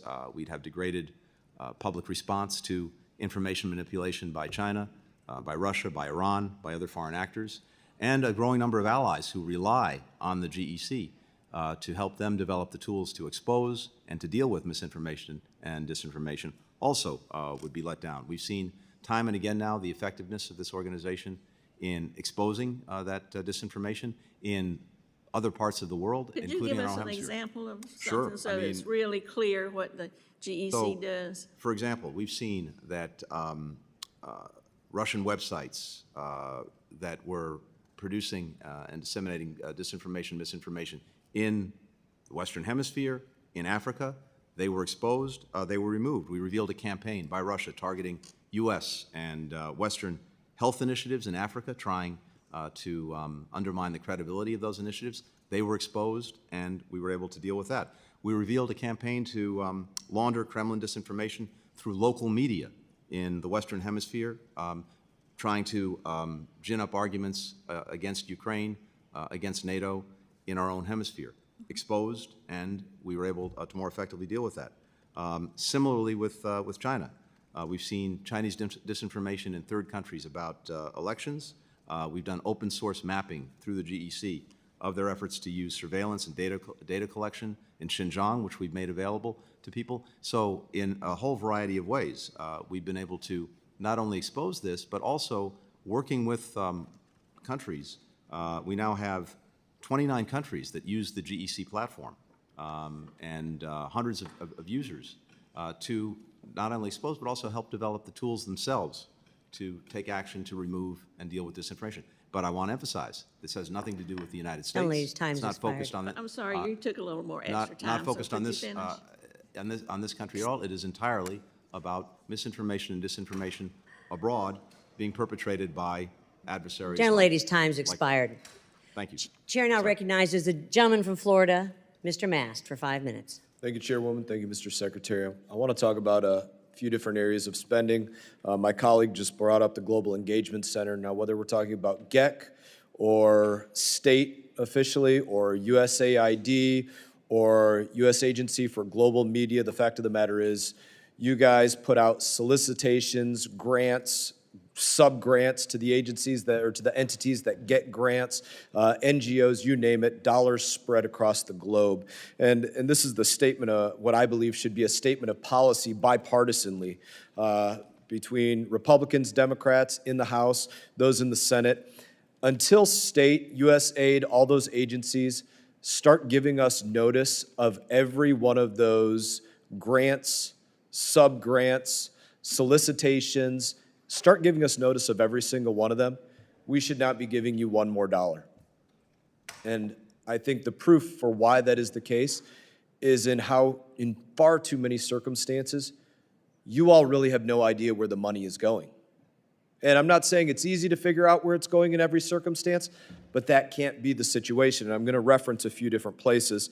You have Naz sitting behind you here. We had a hearing for a couple hours here in this very room where we discussed just a $500,000 grant to expand atheism in Nepal. It was denied for a couple hours until we held up the actual solicitation for the grant. And then, of course, it was acknowledged that it did actually take place. And then we got a call a couple weeks later saying, oh, and by the way, the agency that we gave it to, they didn't even give us all of the information on it in the slides. It's just one example. I'm not going to hash it all out, but it's one example of you all didn't know where the money that you sent out there from the U.S. taxpayer was going. I was reading over the last 24 hours the special investigation into Afghanistan reconstruction, the CIGAR report, and looking at the amount of money that has gone directly to the Taliban. It's not a mystery. It's not something to argue about. It is a fact, money going directly to the Taliban that's gone out through all of these agencies that state works with, and specifically 144 partners were referenced in this CIGAR report.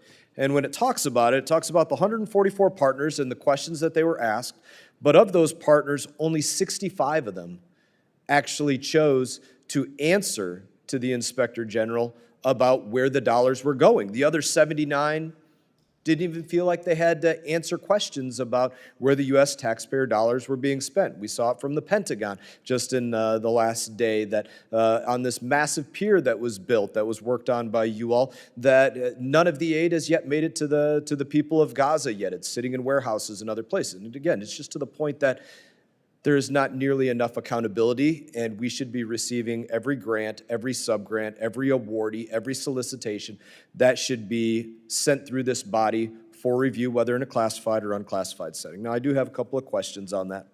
I spoke about the 79 grantees in part that did not respond to the CIGAR report, and I have a question about them. Since that time, have you frozen any of the bank accounts of those 79 entities?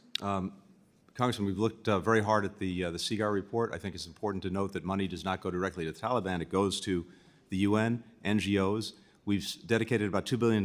So the people in Afghanistan. Now you're literally telling lies to the American people. These state dollars went directly to those that were solicited to do it, these implementing partners, as it's referred to, and they paid directly money to the Taliban. Sometimes they labeled it taxes, sometimes they labeled it value-added taxes, sometimes they labeled it a host of different things. But do not pretend that money did not go directly to the Taliban. It did not go directly to the Taliban. Let me, again, if you'll give me one chance to just lay this out very quickly.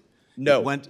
Well, okay. I mean, I'm because here to answer questions. If anybody can go out there and read the CIGAR report. I invite them to do that. So $2 billion dedicated to it. helping the Afghan people. 10 million. The answer is no. Not looking to have you filibuster the time for this. I do have some more questions. Have you frozen any of the bank accounts of the 79 entities that just chose to say, piss off America. We don't feel like answering your questions about where We've we just spent got the the money. report, and we'll work on any consequences that need to follow from it. So no, though, but that's the answer. Nothing frozen yet. Any shuttered offices or deregistration from lists of Again, I think partners this that you would report work came with? forward just a few days ago. We were obviously looking at it, working at it, and we'll see what steps need to be taken to deal with it. Do look at that and do work on that. One other question here, and I will read a statement here. From the Seaguard, they did ask this question: to affirm the accuracy and completeness of the responses provided, they requested that state attest to the questionnaire that it was distributed to all implementing partners, that responses were not altered, and attempts were not made to influence the implementing partners, and state refused to answer if that was the case. Would you answer that? I'm certainly not aware of that. I'm happy to look into it. Thank you.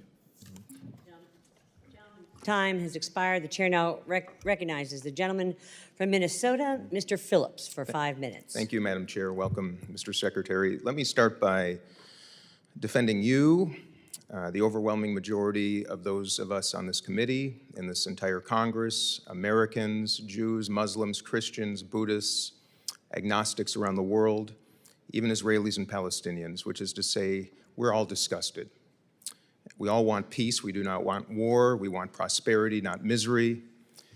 And to accuse any of us, including you, of being butchers or ignorant is shameful. And I want to remind those protesting, you have that right, because this is America, but you can't make peace with terrorists. And we probably can't make peace as long as Benjamin Netanyahu is the Prime Minister of Israel. I think those two things can be true at once, but I want to remind everybody here that we're in this business to make peace, not war, and that's what I want to focus on, not bombs, but peace. And say, too, that one child being murdered is too many, whether that's in a school here in the United States because of sickening gun violence, whether it's a terrorist attack in Tel Aviv, or whether it is a bomb in Gaza. One is too many. Mr. Secretary, where do we go from here? A lot of the questions have been retrospective about holds and bombs and missiles and support. Where do we go from here? 75 years of misery. You have one of the hardest jobs in the world. I know where your heart is. What happens next, and what do we need to do to finally end this nonsense, identify a path to peace and prosperity and mutual security? I appreciate your comments, Congressman, and I would say that I think there is a clear path. Good. And the clear path goes with the following. One is there's an extraordinary opportunity for Israel to achieve what it has sought from the day of its founding, and that is acceptance by its neighbors, to have normal relations with all the countries in the region, starting with Saudi Arabia. And we've been working intensely on that normalization process. And we are very close to being able to complete the agreements necessary between us and Saudi Arabia, but then it will require Israel to make decisions about Gaza and ending the conflict there, as well as creating a credible pathway to a Palestinian state. If that happens, then Israel will get what it has long sought, which is, again, acceptance in the region.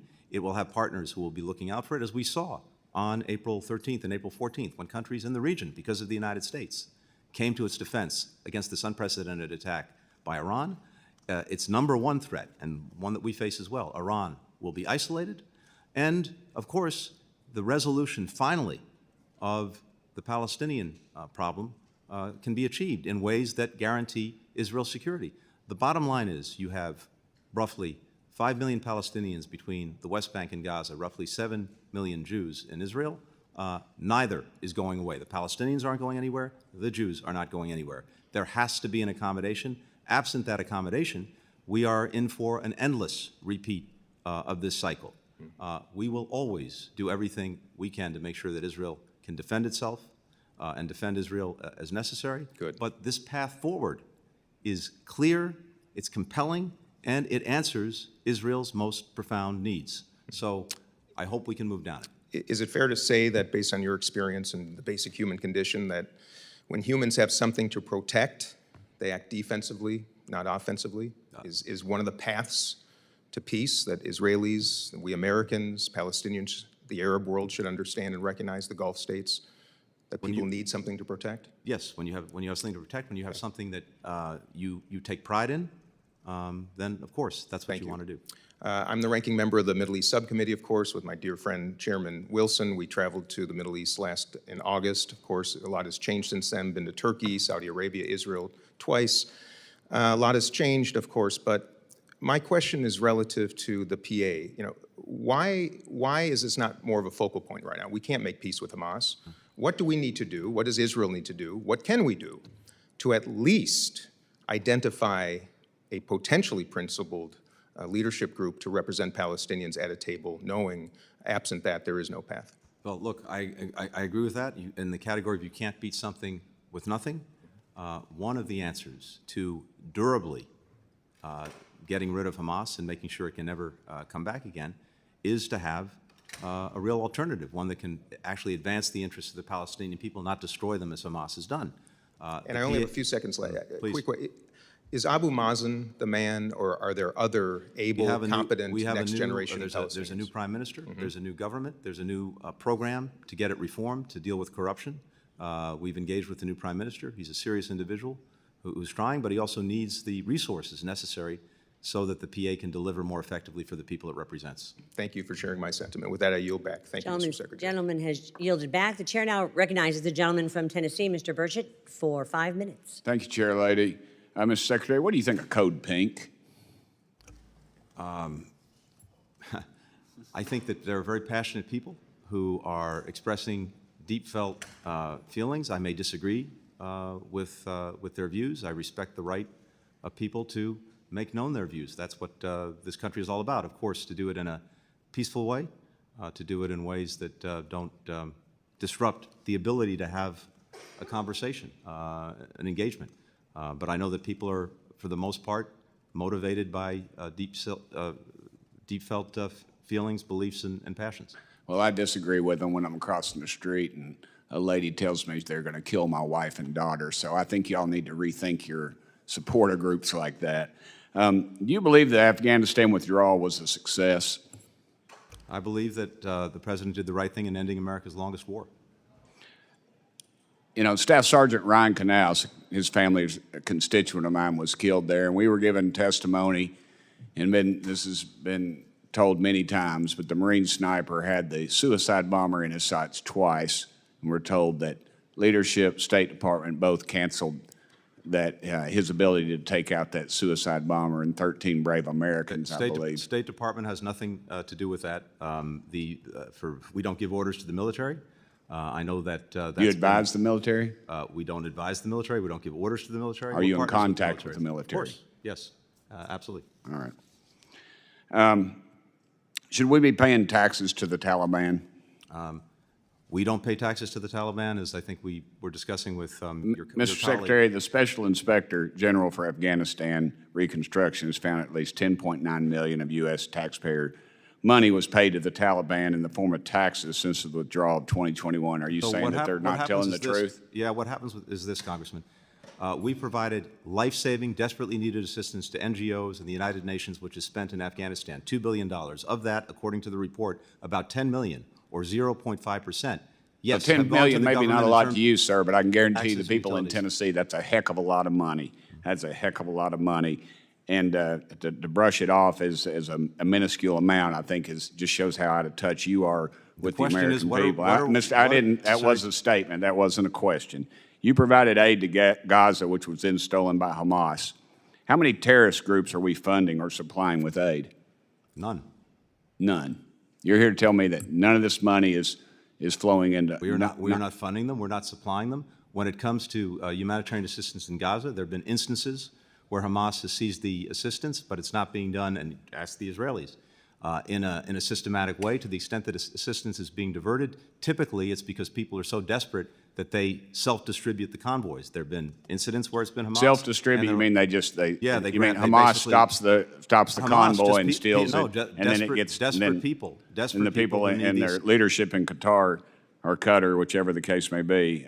Yes, and that was actually Israel's policy for a decade. In fact, the minister. Let me ask you this: Why are you allowing? Made clear that was a big mistake. I'm going to be a jerk here and please go ahead. Reclaim my time. Thank you, brother. I appreciate that. Why are you allowing Iran to sell so much dadgum oil? We're working every day To cut that off, I mentioned earlier that we've sanctioned more than 200 entities and individuals. We blocked more than 50 ships. We continue to look for others. We're working to deflag the ships, and it's an effort that we're making. President Biden has lessened the sanctions on Iraq oil sales in February of 2021. Since then, it's been estimated Iran has made an additional $100 billion from selling oil. They were a bankrupt country, basically, when you all took over, and now they're literally rolling in it, and they're exporting that terror with the If you look at their terrorism. economic situation, I don't think that accords with the facts. And the fact of the matter is we haven't lifted a single sanction against Iran, and we continue to work to cut off the oil, the petrochemicals. Well, how can Iran be selling 1 million more barrels of oil per day than in 2020? Well, they're determined to do whatever they can, and we're working to make sure that wherever we can deal with that. Well, I appreciate that, but the time for Iranian appeasement is over, Mr. Secretary. The administration's policy towards the Middle East have not only made our allies in the Middle East less safe, but it also has made the U.S. homeland less safe.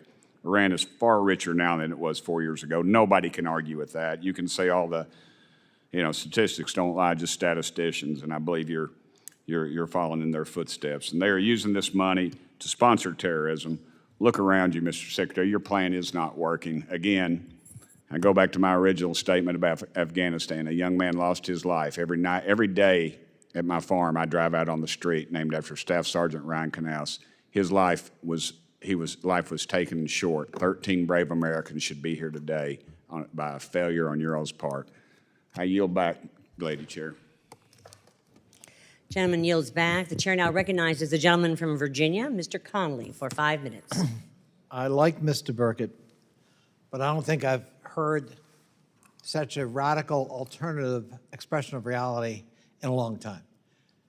With respect It's Burchett. With respect to Afghanistan, Mr. Secretary, remind us who negotiated a deal with the Taliban and excluded the Afghan government from those negotiations and agreed to the release of 5,000 Taliban prisoners, many of whom then took to the battlefield that led to the fall of Kabul. Would you remind us who negotiated that agreement and under whose presidency that occurred? That was the previous administration. Again, Mr. Secretary, we've done this before. Did that previous administration have a name? The Trump administration, yes. The Trump administration, thank you. And with respect to Gaza, the idea that Hamas, and I have no truck for Hamas, they are a terrorist organization that committed repugnant acts and atrocities on October 7th. But with respect to the blockage of or interference with truckloads of food, fuel, medicine coming into Gaza, who has blocked the entrances into Gaza? Was it Hamas or was it the IDF? I don't think either has blocked the entrances into Gaza. The issue has been making sure that there were more entrances so more aid could get in, and we've been working every single month with Israel. Mr. Secretary, in the previous 10 days, 350 truckloads were allowed into Gaza. That's 35 a day. They need 600.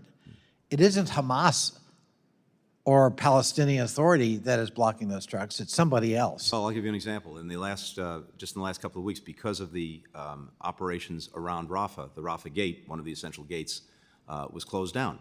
And we want to see that reopened right now. As it happens right now, the Egyptians are not moving forward with some assistance to go through Rafah because they're concerned about the ability to distribute the aid once it's on the other side of the gate because of the combat operations. So we're working to find a way to do that. Doing this in a combat environment is incredibly challenging. Yes. Speaking of that, we now have sort of a floating port with that you promised. That's right. And that is now up and operable. Mm-hmm. But it was reported that none of the food that was offloaded has been distributed to the Palestinians in need. Can you enlighten us as to why not, and what are we doing to correct that? So two things. That port was designed to be a complement to, not a substitute for, these land access points. We have new ones in the north, in Erez and Zakim. We have the critical ones in the south, but they've been challenged by the recent operations. And when it comes to the port, we began to move things through the dock just a few days ago. There was an initial attempt to deliver some of the things that had been come in through the port. trucks went out, and then, as I mentioned in another conversation, desperate people went at the trucks in an effort to get at the food before it could get to where it was supposed to go in order to be distributed. This is one of the reasons why it's so imperative that we surge assistance, because when people are so desperate and they believe their only chance to get some food may be to go at that one truck that they see, that's what they'll do. If you get a lot of assistance in, people won't have that worry anymore. And by the way, those who divert the assistance, who steal it and then resell it, that won't be a profitable business, because the prices will come down if more assistance is in. And for the record, Mr. Secretary, how would you characterize communications between your office and the White House and the Israeli government with respect to Rafah and with respect to humanitarian aid? Virtually daily is how I would describe it. No, how would you characterize those communications? It is an ongoing, constant discussion, and that's been from day one. And our purpose has been to try to maximize the assistance that gets to people, and also to maximize the protection of civilians who find themselves in a horrific crossfire of Hamas's making. I think it's really important to emphasize that, because I think sometimes the President and you have been subject to criticism as if you were not making those daily communications, and presumably they're pretty emphatic. Well, I won't characterize diplomatic conversations except to say that we have intense discussions, conversations, and as I said, for us, it's imperative that we see as much done as possible to protect and help civilians who are being harmed. Thank you, and thanks for doing that. I yield back. Gentleman yields back. The chair now recognizes the gentleman from Kentucky, Mr. Barr, for 5 minutes. Thank you, Madam Chair. Secretary Blinken, since 2021, Iran has generated roughly $80 billion in revenue from its illicit oil sales, in part due to the administration's policy to chase another nuclear deal and relaxed sanctions against the Iranian government. The administration's gamble enabled Iranian oil exports to hit a 5-year high, and according to multiple reports, Iran's funding to Hamas ballooned to $350 million in the months leading up to October 7th. Does the administration, do you now admit that reversing the maximum pressure campaign, the sanctions relief, was a mistake? Yeah, there really hasn't been sanctions relief. All of the sanctions programs are in effect. We've applied sanctions more than 600 times against Iranian entities, against Iranian individuals, 200 times in the Let me read from a petrochemical sector. report, the Associated Press, February 18th, 2021. Now, you say there was no sanctions relief, and I'm quoting the article. The Biden administration on Thursday rescinded former President Donald Trump's restoration of UN sanctions on Iran, an announcement that could help Washington move toward rejoining the 2015 nuclear agreement aimed at reining in the Islamic Republic's nuclear program. Are you suggesting that that report was false? Our own sanctions, those programs, none of them have been lifted. And again, when it comes to the nuclear agreement, it was one of the worst mistakes that was made to get out of that agreement, because at least we had Iran's nuclear program in a box. The breakout time to develop fissile material was over 1 year. It's now come down to 2 or 3 weeks. We can all see that's a real problem. I think that we can all see that allowing Iran to renew its oil exports was a colossal error that helped finance this terrible attack against our key ally on October 7th. Let me move to the ICC prosecutor's decision to submit an arrest warrant for Israel's prime minister and defense minister. Obviously, that decision is as absurd as it is outrageous, and I credit the president for calling it outrageous. The problem, though, Mr. Secretary, that I have is that on May 12th, you stated that the civilian casualty numbers reported by Hamas make it, quote, reasonable to conclude that there are instances where Israel has acted in ways that are not consistent with international humanitarian law. Is that correct? Is that what you said? That's what the report says, yes. Well, so here's my concern, is that your words may very well have contributed to the ICC's attempt to prosecute Prime Minister Netanyahu. Do you not see how your words could very well be used against our own policy? No, because the report goes on to say that those incidents, which Israel itself acknowledges, is actually investigating. And the court, the international court, the reason this is so wrongheaded among other things, is that it is engaging in a way that it was not supposed to do, which is to be a court of last resort where another country is either unwilling or unable to investigate itself. And the report makes clear that not only are we investigating instances where arms may have been misused, so is Israel. So do you disavow Hamas's own statistics? Do you disavow those? Do you disavow the idea that Israel has acted in a manner inconsistent with international law? As I said, given the totality of the damage that's been done, given the fact that American weapons have been used, it is reasonable to assess that there are instances in which international humanitarian law was not folled. And indeed, as well, I this said is the myself, problem that we have, and maybe this is why Israel's you all are investigating making these instances itself. this is why maybe the administration is holding arms from our ally that would enable them to finish the job as they did. You did not put a hold, and the administration did not put a hold on bombs when the IDF went into Gaza City, correct? Correct. And Gaza City is a dense urban environment, just as you described Rafah, correct? That's correct. So what's the difference? We've seen and we've had concerns about the way these large yield munitions have been used in dense Well, urban what I'm environments. concerned So we about wanted is to that make the sure- difference is that the domestic political environment in the United States has changed. No, the But difference- withholding these weapons from Israel is sending a terrible signal to our enemies. Is the administration's view that the only acceptable response is air defense rather than preventing attacks before they happen? No, absolutely not. And in fact, we have a better way to get at the enduring problem of Hamas, and that's what we've been discussing with Israel for many weeks now, including in Rafah. Well, as Israel is facing threats from Iran, Hezbollah, Hamas, and other Iranian terrorist proxies, they need these weapons to deter further attacks, and we need to come to their defense and not accuse them of violating international law. My time has expired, but I hope that the administration will reverse course and give our ally everything they need to finally de-radicalize Gaza, including in Rafah. I yield. Gentleman yields. I now recognize Mr. Allred from Texas for 5 minutes questioning. Hello, Mr. Secretary. Thank you for joining us this afternoon. I want to take the conversation back to Haiti, the first post-colonial black republic, and what was once a beacon of abolition and self-determination, racial equality, has unfortunately fallen into tragic times. What was once a proud country that had the strength and determination to break free from French colonial rule over 2 centuries ago now remains in a limbo of political and economic turmoil compounded by natural disasters. I bring this up because for my constituents in Texas and the folks that I represent, we are seeing this also show up in our backyard. Since 2023, our law enforcement authorities have encountered Haitian migrants nearly 146,000 times on the southwest border seeking asylum. Homeland Security has actually had to revise the CBP-1 app to include Haitian Creole since its launch to deal with the volume. I've seen this myself in my visits to our border. And with the arrival of President Ruto and the Kenyan command staff arriving in Haiti ahead of their multinational security support force effort, can you share how you see that Kenyan-led effort going? What's their mission?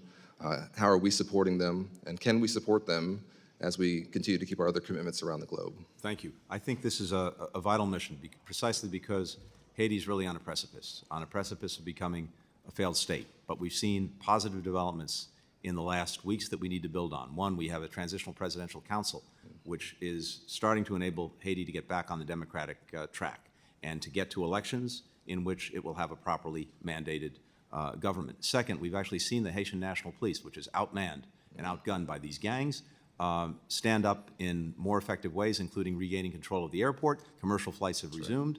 We expect American carriers to start moving very soon, as well as other critical infrastructure. But this is critical to get back security control, to take it away from the gangs. The police are trying. They need more help. The purpose of this mission, which Kenya and a number of other countries have stood up and volunteered to do, is basically to provide operational as well as static support to the Haitian National Police to counter the gangs, to reestablish security, to create the conditions for elections, to create the conditions for aid and development assistance to actually get into Haiti.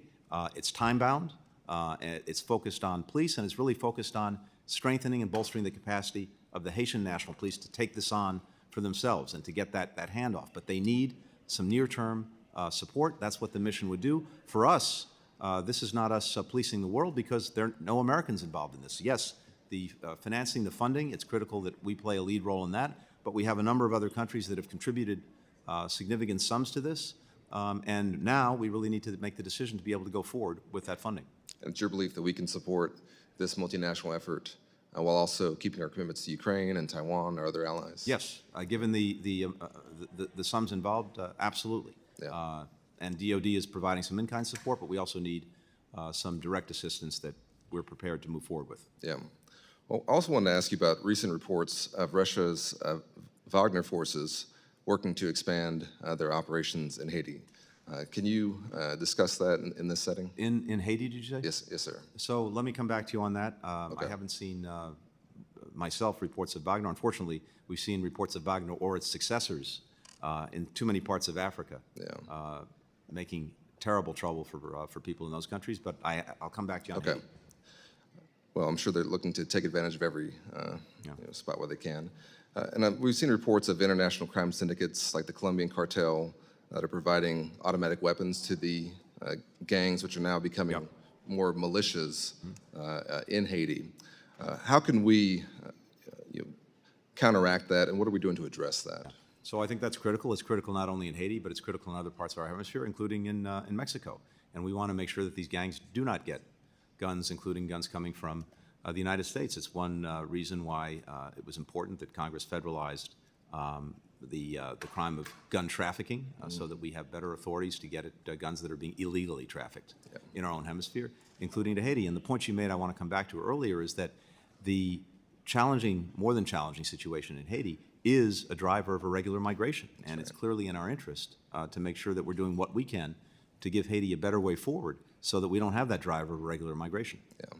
Well, thank you, Mr. Secretary. I wanted to make sure that my constituents and folks in Texas and here in the country understand that we have a stake in what happens in Haiti as well, and that our efforts to stabilize Haiti benefit us. That's right. And that this Kenyan-led effort deserves our support and that we can do it consistent with our other commitments. So thank you for your testimony. Thank you. Gentleman yields. The chair recognizes Ms. Kim from California for 5 minutes of questioning. Thank you, Secretary Blinken. Thank you very much for coming to our committee today. I want to switch gear to Indo-Pacific. Last month, CCP orchestrated the passage of the draconian Article 23 legislation in Hong Kong that is part of, as you said, intensifying repression and could be applied outside of its borders as part of China's ongoing campaign of transnational repression. Despite the State Department's determination and actions taken to impose some visa restrictions, there have been no Hong Kong officials that were sanctioned since 2021. And it should be noted that in 2020, it took the administration only 5 weeks after passage of Hong Kong's national security law to issue sanctions. And Article 23 is much worse by all accounts. So could you tell us why the administration hasn't sanctioned officials in Hong Kong since 2021, despite intensifying repression in the last year? So we've designated, first and foremost, 7 officials from the PRC for the actions that are being taken in Hong Kong, including exactly what you've just cited. And as well, we are imposing visa restrictions on Hong Kong officials for the actions that they've taken to undermine freedom, to undermine autonomy. Secretary, I want you to know that I have introduced Hong Kong Sanctions Act that lists 49 Hong Kong judges, prosecutors, officials playing an active role in persecuting dissidents in Hong Kong. So if my office transmits the list of these individuals to you, can you assure me that you will evaluate whether these individuals can be sanctioned under existing authorities? Yes.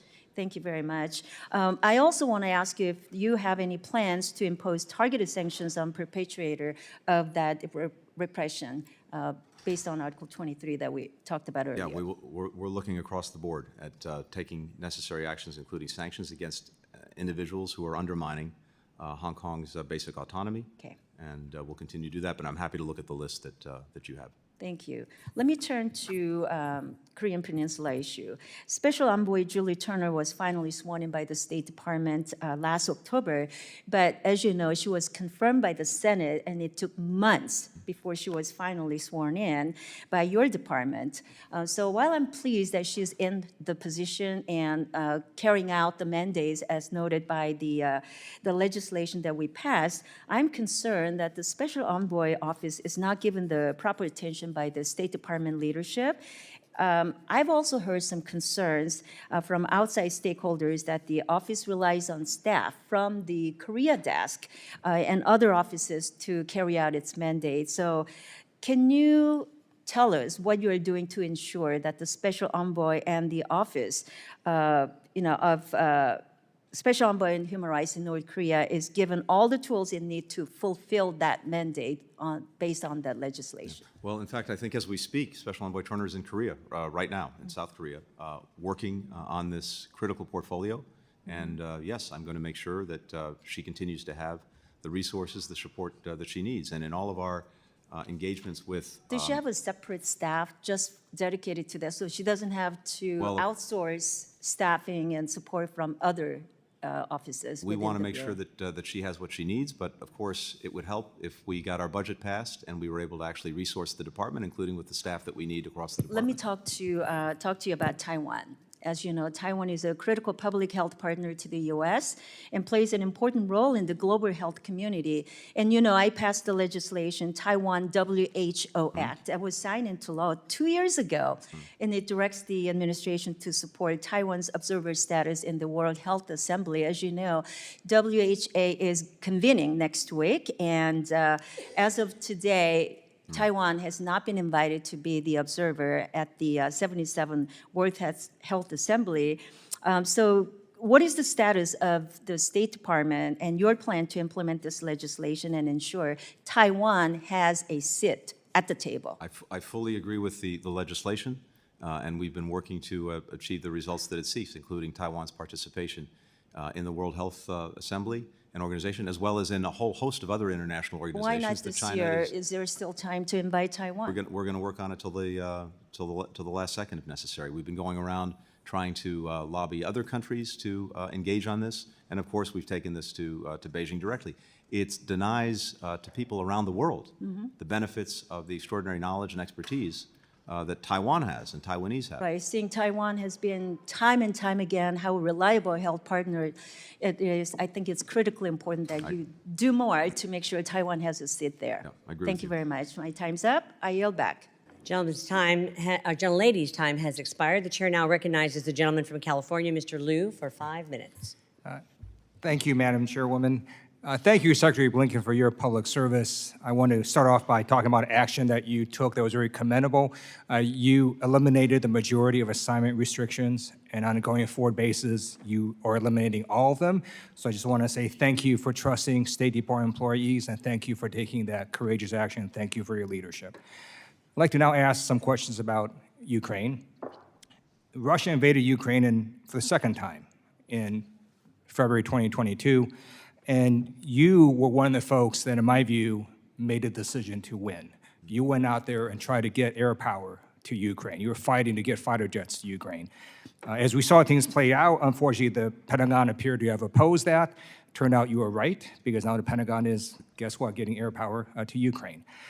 What I'd like to know is, does, in your view, the Pentagon and the National Security Council support Ukraine pushing Russia back to pre-invasion lines of 2022? Do they support that?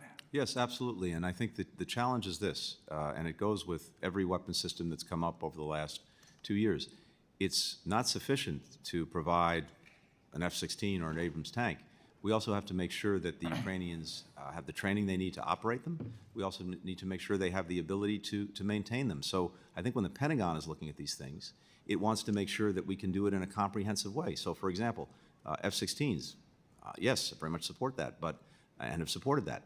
But there also have to be pilots to fly them. So we've engaged in a training program with other countries to make sure that the pilots were there. I say that only because I think it's we can't look at these decisions just solely through the prism of, do we provide a tank, do we provide a plane, do we provide particular weapon? We need to know that they can be used with the proper training and maintained. I totally agree with you. It's just that had the Pentagon started earlier it would have been far better. And by the way, the Pentagon actually didn't quite say that. They actually said F-16s were unnecessary, and I think they realized that they were just wrong on that. Now, in terms of not allowing Ukraine to strike Russia with U.S. weapons, I've heard what other people have asked. I'm not going to ask you to restate what you've already said. I listened very carefully to what you said. What I'm trying to understand is, in the mix of weapons, because the United Kingdom has clearly said Ukraine could use UK weapons to strike inside of Russia. How much of these weapons are U.S. and how much are supplied by other countries? Is there a general percentage? I think it really depends on the category of weapons. So you'd have to distinguish between munitions, between missiles, between tanks, between armored vehicles.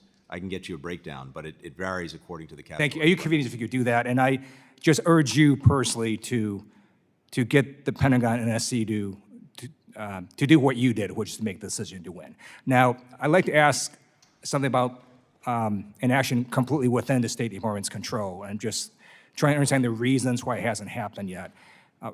Russia has supported terrorist groups, and I believe when we looked at it, they meet the technical definition of a state sponsor of terrorism. What is their policy reason or reasons for why that designation has not happened yet? So I think there are a few things. First, of course, we have unprecedented and wide variety of sanctions, export controls, you name it, on Russia. War crimes, atrocities, and I think that frame that they're committing war crimes and atrocities is the most accurate one, and using the authorities that we have in those areas we think is most appropriate. Aggression is not terrorism. These are distinct things. Second, the concern, I think, with the SST designation, besides we don't think it actually fits what Russia is doing, is it does run the risk of undercutting some of the multilateral cooperation and coordination we've had on sanctions. It would be extremely difficult to reverse if we ever got to a place where there were peace negotiations and that was something that you wanted to put in play in order to get over the goal line. But the other real problem is it could interfere with the efforts that we're making, very vigorous efforts we're getting, to make sure that Russia pays for the terrible damage it's done in Ukraine, including the use of its sovereign assets, because those could be tied up in litigation if we have a state-sponsored terrorism designation. So there are a number of practical reasons why, again, we don't think it's the best way to go forward. We think we have the necessary authorities. We're using them. They're more accurate in terms of describing what Russia is doing, and we don't want to have unintended consequences, second or third order effects that could actually make things more complicated in achieving what we're trying to achieve. Thank you. I yield back. Gentleman's time's expired. The chair now recognizes the gentlelady from Florida, Mrs. Salazar, for 5 minutes. Thank you. Welcome, Mr. Secretary. Wonderful to have you here. You know, I just want to make the observation of what a great republic we have. You, the foreign minister of the most important country in the world, you have to come to talk to the representatives of the people and have to go through this very tortuous process. You know, and I'm sure that that is agony for you, but my constituents in Miami would love to have the foreign minister of Venezuela or Cuba, right, or Nicaragua right in front of us, sitting in the same chair you are. So once again, thank you for being here, for your service. Thank you. And long live the United States for that beautiful system. I just mentioned Cuba. A week ago, your State Department took Cuba out of a semi-blacklist for countries that support terrorism. Not the main one, but the second one. On Monday, Cuban officials were at the Miami International Airport that I represent, reviewing how we do counterterrorism. Cuba? Those two facts are a clear indication, sir, that you have all the intentions in the world to take Cuba out of the list of terrorist countries, even though Cuba supports Hamas and harbors American fugitives. So my question is simple. Have you begun the 6 months process required by the export controls law to remove the island from the list? Very quickly, first, just to clear up a couple of things if I can, but I will come to your question as quickly as I can. Yeah, but remember that my time is running and I have 4 more countries. Okay. So tell me, All right. did you start the process required by the export controls to remove Cuba? It's 6 months and you need to start the process by July 21st. We have an annual requirement to review the not fully cooperating list. We did that, and there were changed circumstances, including the fact that Colombia was no longer seeking the extradition of the ELN members who were in Cuba. But and that that's, Cuba was harboring. a little excuse, sir. Cuba has fugitives from the United States. It supports, come on. They do, for sure. All right, but so they were then, not- but my they're not question being is, are pursued you for going to terrorism. take them off the main blacklist, which is the terrorist list for sponsor of terrorism? In the near term, no, there's no intent to do that, but as necessary, we'll review, and we always have to. But you have to review up until July 21st, according to the law. Yeah, So are you planning to do that? I do not see anything happening by July 21st. So will you commit, like you did last year, and you fulfilled your promise not to remove it from the list this time from now until November 5th, the election time? Right And now, you commit to that? All I can tell you is that right now, in terms of July, that is July that's not 21st. happening. Yeah, July 21st. Colombia. Let's go to President Petro, who has threatened to change the Colombian constitution without going through the Colombian Congress, similar to what Hugo Chavez did 25 years ago. Last month, Petro broke relations with Israel, and you know that President Biden loves President Petro. And my question to you is this: if Petro dares to break the Colombian constitution, just like Chavez did, do you think that President Biden will change the perception he has on President Petro? I'm not going to comment on President Biden's Will views you change what you think of Colombia?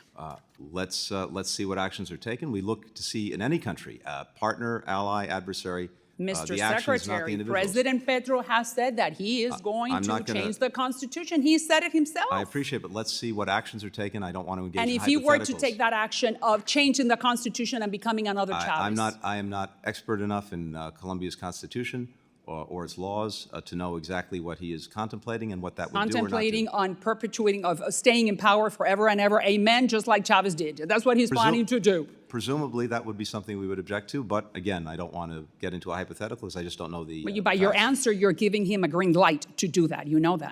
Hardly. All right. Well, at least send the message that the United States is going to be very aware of what he's doing. Let's go to Venezuela. You know that Maduro will steal the presidential election July 28th, 2 months from now. He's going to steal it. You and I know it. I salute you and the White House for having reimposed oil sanctions under Maduro regime. We both want democracy in Venezuela. What can we do from this chair to help you, sir? I think actually doing what you've been doing, which is to keep the pressure on to make clear that the things that Venezuela and Maduro may want, they cannot and he cannot achieve absent actually moving down the path to free and fair elections and doing what's necessary. The unitary platform, as you know, reached an agreement with Maduro. We've looked to see whether that agreement's being implemented, and in critical aspects, it's not being implemented. Maduro is going like that on us. So let's go to Argentina. Javier Milei is the most pro-American president in the history of Argentina. He supports your agenda. Ukraine, Israel, anti-China, Venezuela, Cuba, Taiwan, open markets. I just sent to President Biden a letter asking for Argentina to be asked to be joined or to be put in the APEP. Would you consider putting them in that signature economic plan for Latin America? In short, yes. I was in Argentina just a couple of months ago with President Milei. I think. Lady's time is. And we've We had need more Malays in Latin America, don't you think, sir? And I'm happy to look at your letter and certainly happy to consider that. Wonderful. The gentlelady's time's expired, Thank you. and I know she's got other countries to get through, Mr. Secretary, so she's going to send you those in writing. Gentlelady yields back. I now recognize the gentlelady from California, Ms. Jacobs, for 5 minutes. Thank you, Madam Chair.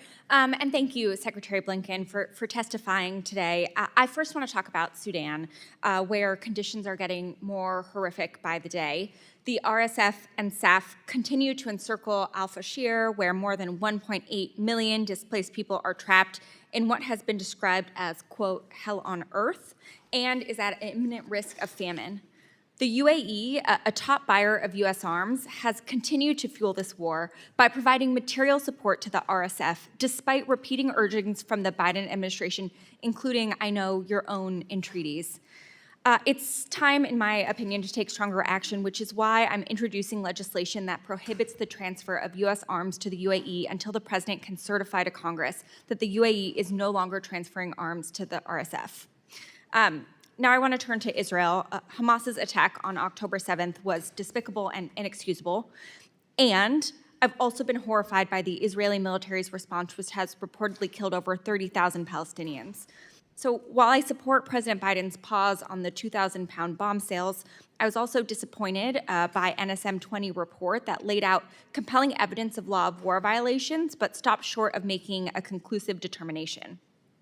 Meanwhile, we're seeing in recent reporting that in Rafah, the IDF has intensified airstrikes, deployed ground troops, and closed the Rafah border crossing. The UN has reported that over 500 civilians have already been killed and 450,000 Palestinians have been displaced. President Biden rightly drew a red line for U.S. support on a full-scale invasion of Rafah. But I think it's unclear to the public the difference between what we're seeing now and what would be crossing that red line. So could you explain the difference to us, please? What we're seeing now is an operation principally designed to take control of the border area, or at least parts of the border area between Egypt and Gaza, in order that the smuggling, the tunnels that are there, are taken out of action. And I understand that objective. At the same time, because it's been near Rafah and around Rafah, it has disrupted operations at the Rafah crossing, which have been critical to getting aid into people who so desperately need it. It also, for a time, disrupted operations at Kerem Shalom, although those have resumed. So we're working intensely with Israel and Egypt right now to try to get Rafah up and running again so that more can get in. It's more challenging in a combat environment. Yeah, well, thank you for that clarification, and I hope we hold firm to the red line that President Biden has enumerated. As you know, I'm the ranking member of the Africa Subcommittee. I frequently travel to the continent and talk about human rights issues, and I'll be honest, I've been hearing a lot from our African partners that the U.S. is not consistent in living up to our values, that they don't feel like we're a good partner because they perceive we're not holding Israel to the same standards that we're holding them to. In the NSM 20 report, our own intelligence community assessed that Israel could do more to avoid civilian harm. Could you talk about specifically what we are urging Israel to do to mitigate and avoid civilian harm that they aren't already doing? There are very detailed processes, procedures, lawyers who engage, for example, in the targeting decisions. And we've looked at over many months at the details of what on paper they're doing, but we see a gap between the stated intent of the policy and the actual results. Now, it's also a fact that is not always recognized that they're dealing in an environment, in a terrain that is almost unique because you have an enemy that hides behind and hides underneath civilians in apartment buildings, in hospitals, in mosques, in schools. And that makes what they're doing incredibly challenging. But from our perspective, we think it's imperative that a priority be placed on civilian protection and on making every possible effort to try to ensure that even in that usually challenged environment, civilians are not harmed and, relatedly, get the assistance they need to survive. Yeah, well, I agree with you, and I would hope the department is leveraging the intel community's assessment to urge Israel to do more because, frankly, not only human lives, but our international reputation depends on it. Lastly, the NSM 20 report said that they didn't reach an affirmative conclusion about Israel's use of U.S. weapons because Israel's failure to share complete information. How are we addressing this lack of transparency? Well, there are two things in the report. One goes to the use of any weapons provided by the United States, and there, as the report noted, based on the totality of the damage done, and the use of weapons, it's reasonable to assess that in some instances they acted in ways that were inconsistent with international humanitarian law. Those instances are all under investigation by us, but also critically by Israel itself. Separate from that is the provision of humanitarian assistance. And there, it's been important to get as much cooperation as possible on getting more access. Thank you. Yield back. Young lady yields back, and the chair now recognizes the gentleman from Michigan, Mr. Huizinga, for 5 minutes. Thank you, Madam Chair. Secretary Blinken, appreciate you being here. But I do have to express some deep concerns. You and the administration are holding munitions hostage from our ally Israel in what many believe is an effort to score a few political points in swing states like mine back home. And meanwhile, as an actual hostages being held, some of whom are American and documented to be Americans, that would be perceived by many of us as a complete slap in the face to those hostages who are yet being left behind. Meanwhile, oil profits in Iran have skyrocketed under your and the Biden tenure due to a lack of sanctions enforcement. I sit on the Financial Services Committee. I'm part of those sanctions, the creating of those. In 2020, Iran was exporting 400,000 barrels per day of oil. 2023, that has reached 2 million barrels a day. And what has changed and why have the Ayatollahs decided to flip the switch under the Biden administration is something that many of us have been concerned about and expressing. And meanwhile, we have a situation where the president of Iran went down in a helicopter crash, and one of your deputies at the UN and yourself had expressed condolences over this. I'm curious, is the world a safer place because of your efforts to offer respect to a leader who murdered, tortured, and exterminated thousands of Iranians, has been behind every proxy war that we've been involved in, which is responsible for American deaths? I mean, how is that bringing any respect? How is that advancing your agenda on the world stage?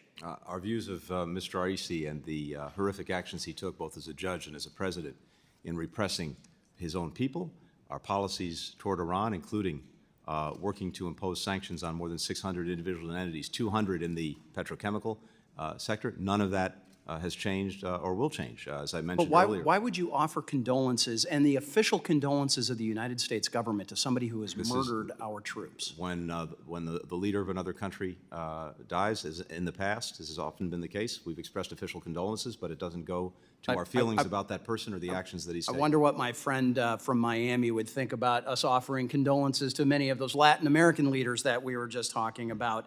I think I know the answer because I would agree with her. In the meantime, I've introduced a resolution condemning this inappropriate decision by your department, and I urge all my colleagues to sign on to that. I'm going to transition to NATO here for a couple of minutes.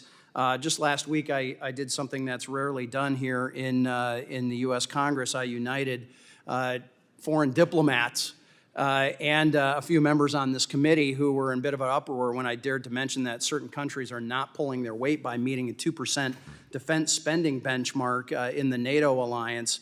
It was certainly, I think, fair game on my end. It seemed a bit unexpected from them, especially when we see some countries heading in the wrong direction with their defense spending, literally going backwards in this.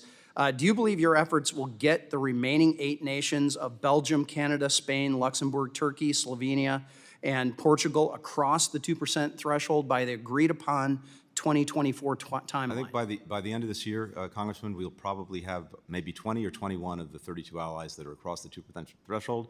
The others should have clear plans to achieve that threshold. We've gotten more countries to achieve what about those nations that are offering no real timetable and instead are going backwards? Yeah, we want to see them offer a timetable and make it clear how they're going to get to the 2%. But how are you getting those conversations moving? Believe me, we're engaged with them on a constant basis to get that done. And President Biden's been deeply engaged. I've been deeply engaged, and we've made significant progress in having well over now 2/3 of the alliance that will meet the mark. And we want to make sure that we have clear plans from the others to do it. I guess I'm still not hearing what you are doing to make sure that those plans are being come forward. Are you demanding or requesting those plans to be presented? We are certainly requesting them, yes. And will you be sharing those with this committee? As soon as we get information from partners about what they plan to do, and it's public information, we'll make it known. Well, we have to. America is not safer abroad right now, whether it's our southern border or what's been happening in the Middle East. We need to make sure that we have a strong front on that. And with that, I yield back. Gentleman yields back. The chair now recognizes the gentlelady from North Carolina, Ms. Manning, for 5 minutes. Thank you, Madam Chair. Mr. Secretary, Thank you for your very dedicated service to our country and your tireless efforts to find a path forward in the Middle East. Secretary Blinken, what in the world happened with the ceasefire negotiations between Israel and Hamas in Egypt?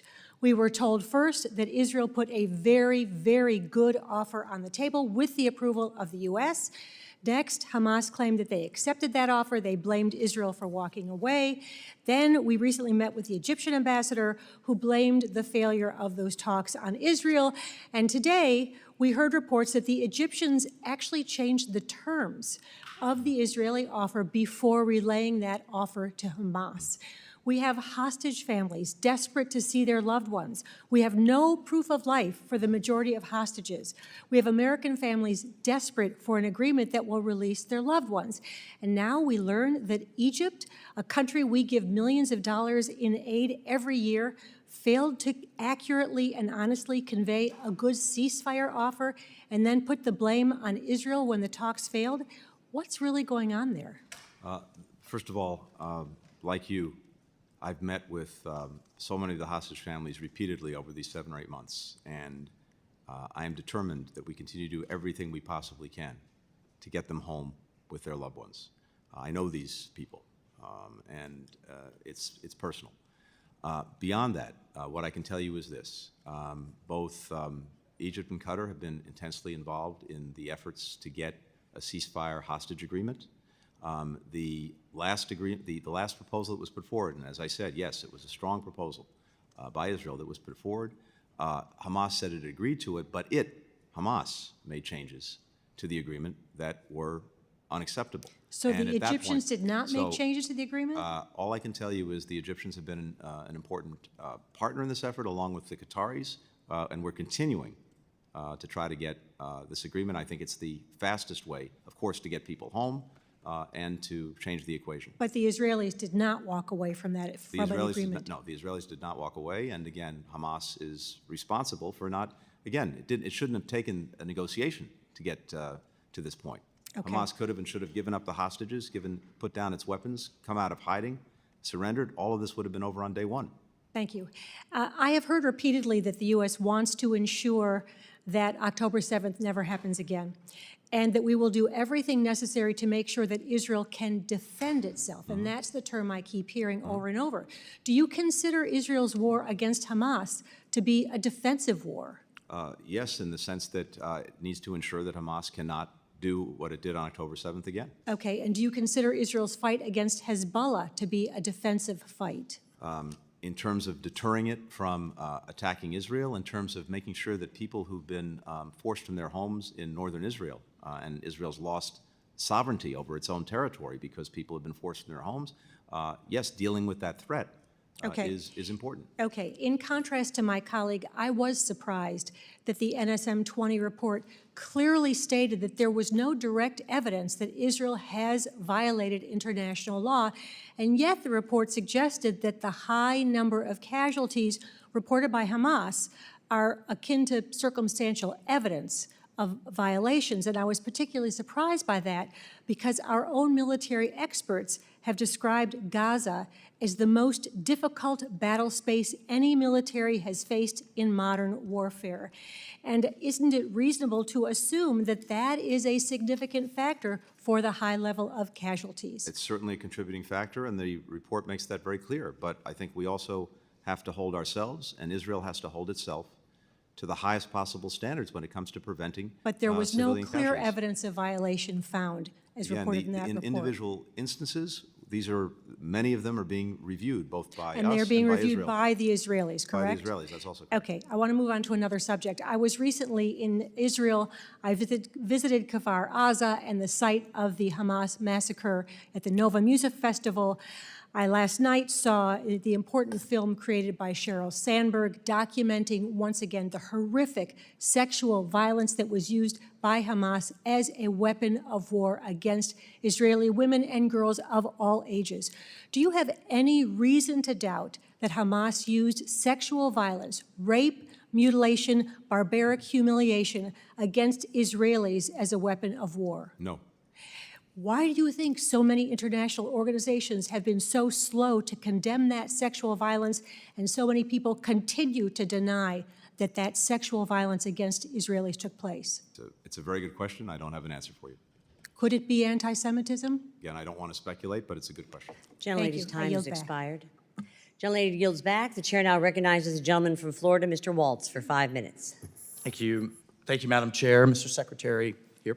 I just have a simple question for you. Is the world safer under your tenure as Secretary? I think the world is an incredibly dangerous place, but we're able to deal with it more effectively and in a more secure manner because we've rebuilt our alliances, created new ones. We have more partners. How's our to deal with alliance these with our Afghan partners and allies? How's that going? The ones that, the many that we've brought to the United States since withdrawing from Afghanistan. Did deterrence fail Putin from invading Ukraine? Putin was prevented because of our leadership in not erasing, preventing from erasing Ukraine from the map. Should the invasion have happened? I'm sorry. Did deterrence fail? We had a whole panoply of threatened sanctions, isolation, diplomatic isolation. But at the end of the day, he still invaded. He did indeed. Failed. And no. on the Has contrary, deterrence failed Iran supporting terrorism and its terrorist organizations Iran and has attacking supported, Israel? Unfortunately, horrifically, Iran has supported terrorism for decades. Mr. Secretary, I have here the disastrous Afghanistan withdrawal, the invasion of Ukraine, the unholy alliance between Russia and China, Hamas and Hezbollah attacks on Israel, Houthi attacking international shipping, hostages in Gaza, Iran flush with cash, the reemergence of ISIS-K now, 6 thwarted attacks in Europe, increased Chinese aggression, and the collapse of our influence in Central Africa and the Sahel. And we get 5 minutes for the million people I represent in a public hearing, and you're going to tell the American people with this list they're safer? Let's go down that list. We ended America's Please. longest war. We're better off for that. Russian invasion of Ukraine. We repelled it by bringing 50 countries together, getting the Ukrainians what they need to make sure that it couldn't be erased from the map. The cooperation between Russia and China. Mr. We've Secretary, now aligned more you're a countries smart in the world man. to You deal cannot, with I mean, China. at some point you have to look back, take a step back, look in the mirror and say, our policies are failing. No, I think just to the Deterrence contrary. is crumbling. I fully disagree The with you. American people do not feel safer Totally disagree. around the world. Okay, let me ask you this. Do you agree with the National Security Advisor, Jake Sullivan, who said publicly in October of 2023, the Middle East is quieter than it has been for decades? In that moment, it was. And then he stated it again, except you then stated just a few months later, would argue that we've not seen a situation as dangerous as the one we're facing now across the region. What did you get wrong? What did he get I'd wrong? have to look at this. Well, first of all, again, in that moment, that was an accurate statement. Second, we've been. Did you have your head in the sand? We've been very. Did Jake Sullivan have his head in the sand? Again, I mean, like literally, did he have his head in the sand to say the region was the most, really a braggadocious moment? It's pretty amazing then when you have to retract your own kind of treaties in foreign affairs and change the language after the entire region blows up. That's a bit embarrassing, isn't it? On the contrary, I think what we've seen as well is a very effective effort to prevent the conflict that we've seen in Gaza from spreading as a result of American leadership. But it's We haven't spreading. Hundreds of attacks on our bases. Tell that to the 3 American Gold Star families.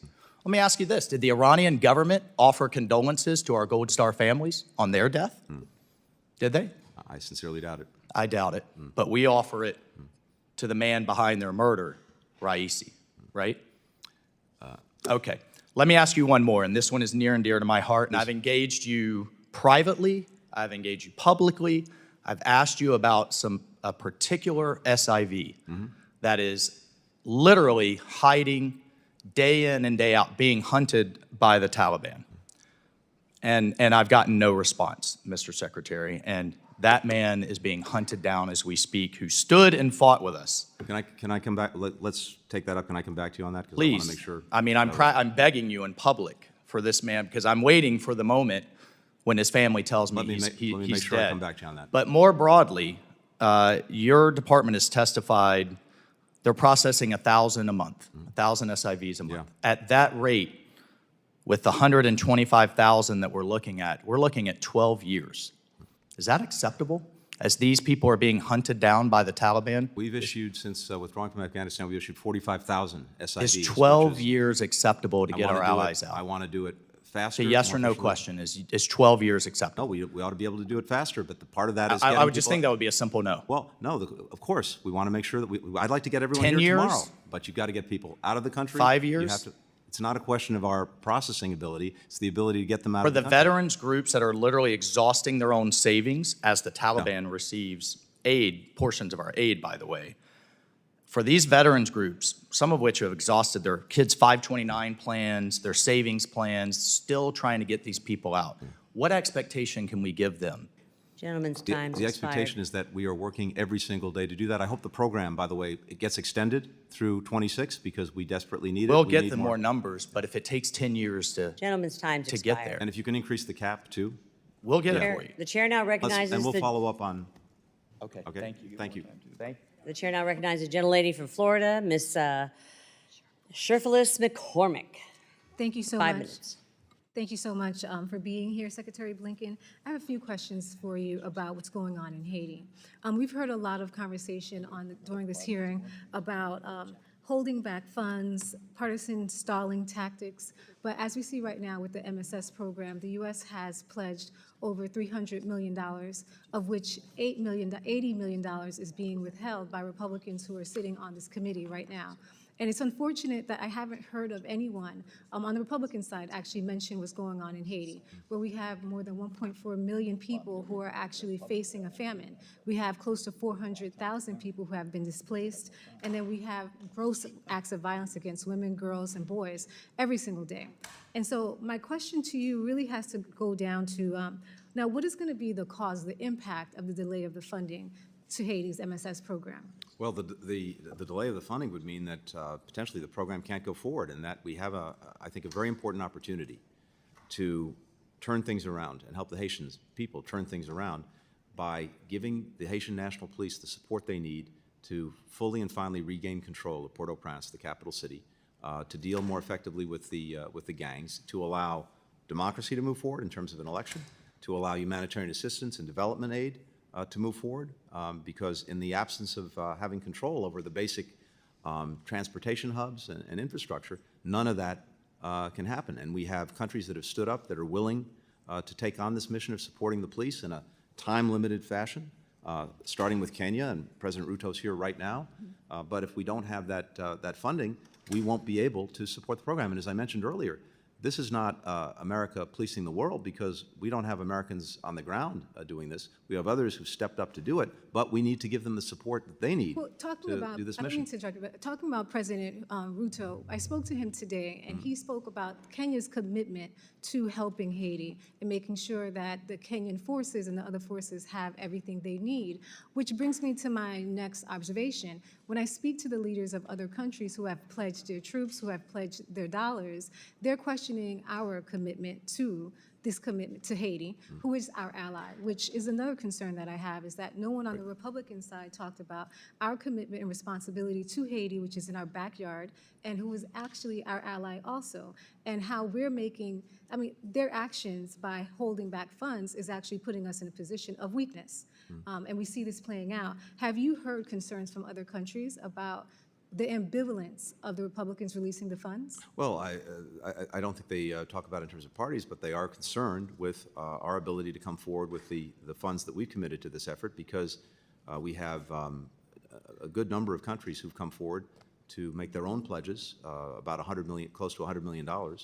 And if they see that we're not moving forward with ours, they may pull back on theirs. And has it been clear what they're asking for before they release the funding? Yes, they'd like to make sure that the funds that we've committed, including the funds that are currently with Congress, No, has actually the go forward. funds that the Republicans are withholding, have they made clear what they're looking for before they actually release the funds?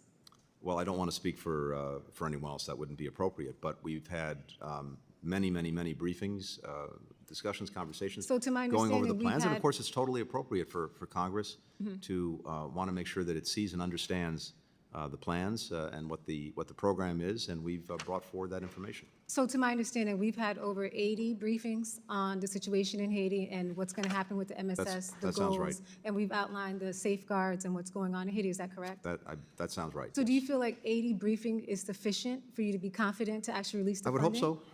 So would you infer that the real reason they're holding back the funding is because of political games that they're playing? I don't want to infer But a anything. I think reasonable it's person important could that, infer that. that, again, we move forward with this. Look, I understand. And so what is the timing? So if they're holding back funding, how much time do you think we have before the funds have to be released? The timing is now. The mission is ready to go forward. The canyons are ready to proceed. So the timing is now. We really need to move forward on this in the coming weeks. And so before I run out of time, could you articulate the administration's position on Hope Help and how it can help Haiti, especially in this economic downturn right I now? think this is a vital program in terms of giving an appropriate trade preference to the apparel sector in Haiti, which is the leading sector. We've already seen employment in that sector because of the downturn, the crisis that Haiti has faced, go from about 50,000 to 30,000 people. This is a huge opportunity to give young people seconds, could you please an articulate? opportunity. I'm sorry, for my last 3 seconds, could you please articulate how soon do you need the money to be released to actually save Haitian lives? Really in the coming days or weeks. Thank you. Thank you. Gentleman's time's expired. Mr. Secretary, I'm going to recognize one more member of Congress before we recess very briefly for a quick, we might be able to get 2 in. And then we're going to recess briefly for a few very short votes. My hope is to get everyone back here at 5:20. You know, we've got about maybe 15 or more members that are really have waited a year to talk to you, sir. I'm hoping that you can accommodate those that are willing to come back. Look, I want to do everything I can to accommodate people, but as I told the chairman coming in, I have a hard stop at 5:30, so whatever we can do between now and 5:30. I know you have commitments to vote. I unfortunately have commitments. We'll get moving now, and then if we can come up with some kind of accommodation for those that aren't able to ask questions, we'll figure that out. Of course. The chair now recognizes the gentleman from New Jersey, Mr. Kane, for 5 minutes. Thank you, Madam Chair. Mr. Secretary, thank you for taking the time to be with us today. Mr. Secretary, during your recent visit to Ukraine, you said, quote, "We have not encouraged or enabled strikes outside Ukraine, but ultimately Ukraine has to make decisions for itself about how it's going to conduct this war," end of quote. When I met with President Zelensky here in the Capitol last year, when I was in Ukraine earlier this year, a couple weeks back on a bipartisan trip that I led to Kyiv, in both instances and throughout this course of this entire war, President Zelensky has been pushing for more longer-range ATACMS, for the Repo Act, and at every single time the Biden administration, and these instances and many others, delayed and did not support those endeavors. I agree with you that Ukraine has a sovereign right to conduct this war as they see fit. However, they will not be able to do so if they are worried that this administration will publicly rebuke them afterwards, as you did when Ukraine struck Russian oil refineries earlier this year. They must know that America truly supports their need to fight this war as they see fit. Will this administration explicitly allow Ukraine to strike targets in Russian territory and Russian airspace? Congressman, as you may know, I was just there about 10 days ago, spent a lot of time with President Zelensky, other leaders, and I'm determined to make sure that they have what they need to effectively defend themselves. And we're in an ongoing conversation about them in terms of what that requires at any given time. We have, to date, not endorsed or enabled strikes outside of Ukrainian territory. We're always open to conversations with them to see what they need and the decisions that they make, what we can do to support them throughout this 2 years, more than 2 years now. We've worked to get them what they need, when they need it, to be as effective as possible in repelling the Russians.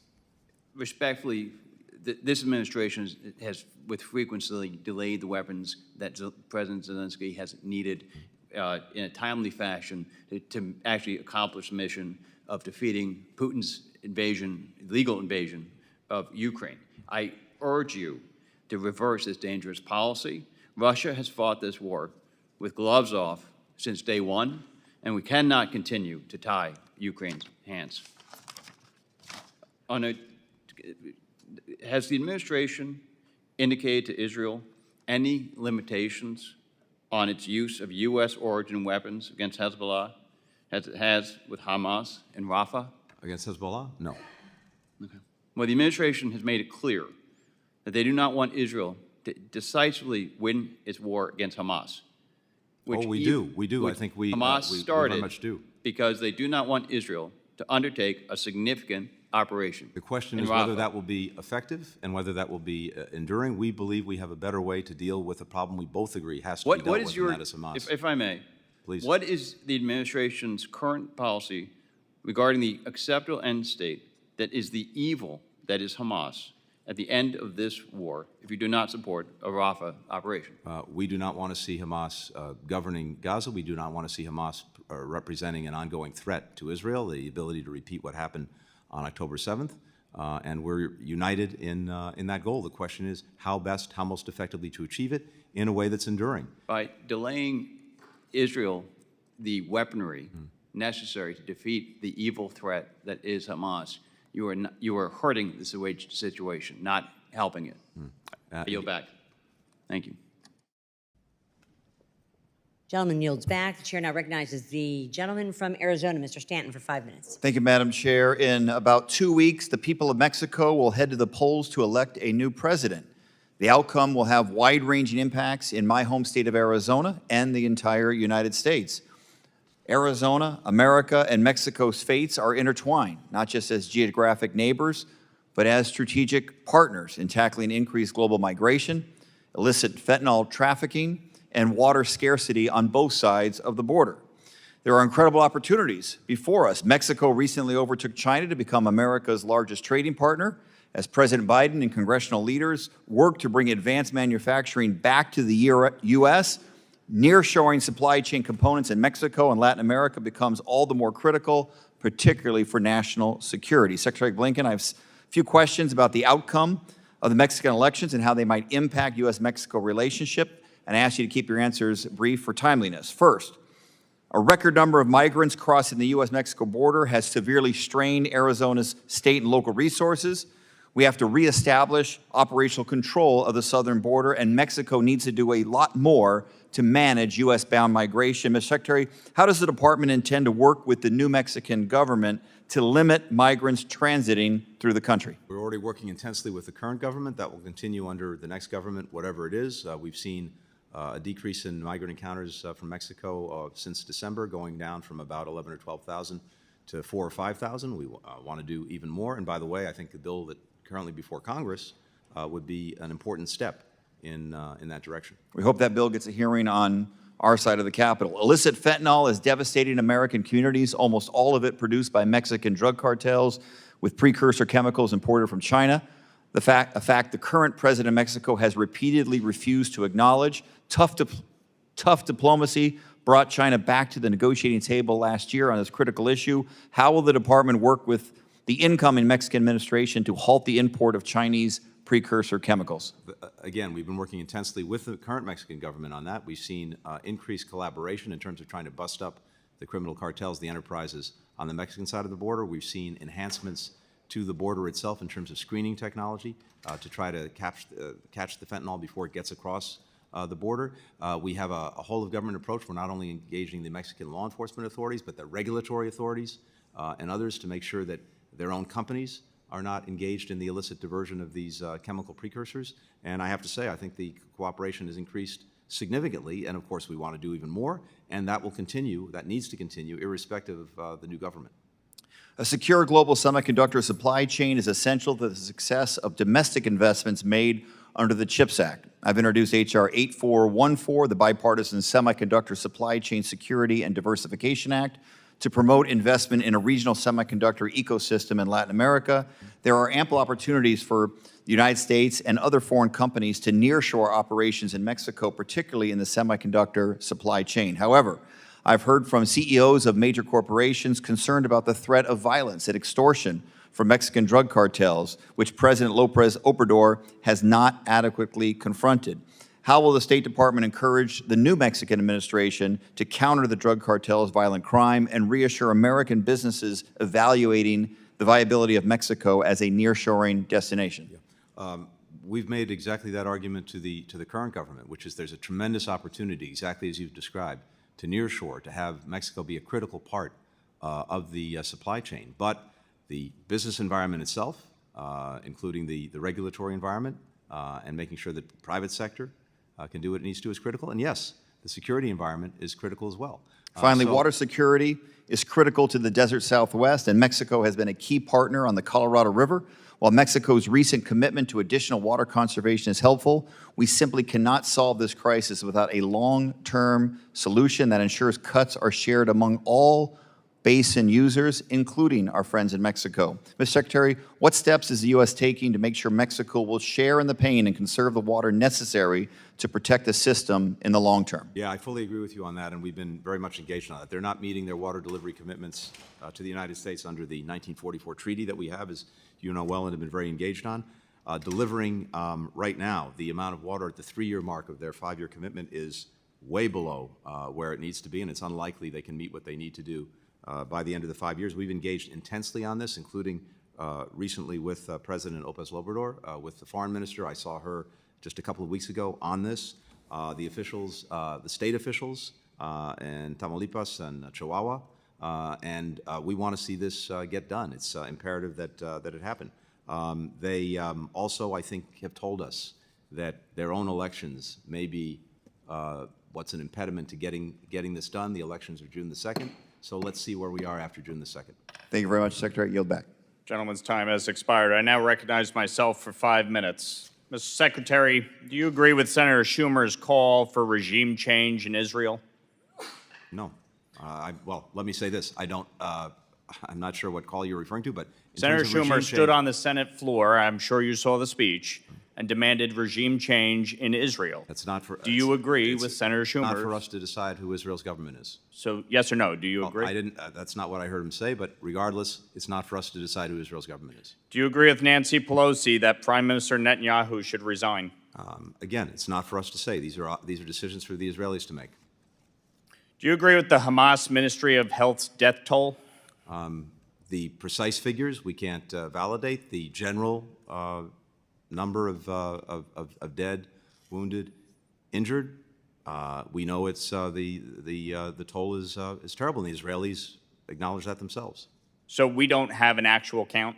A precise number? No, it's almost impossible to get a precise number in the midst of a war. So on the decisions that the administration has made with respect to providing Israel lethal aid, what are you using as a metrics to make the determination? Oh, we have our evaluations, we have our assessments that are not simply what the Hamas ministry is putting out, but our own intelligence, information from a variety of sources.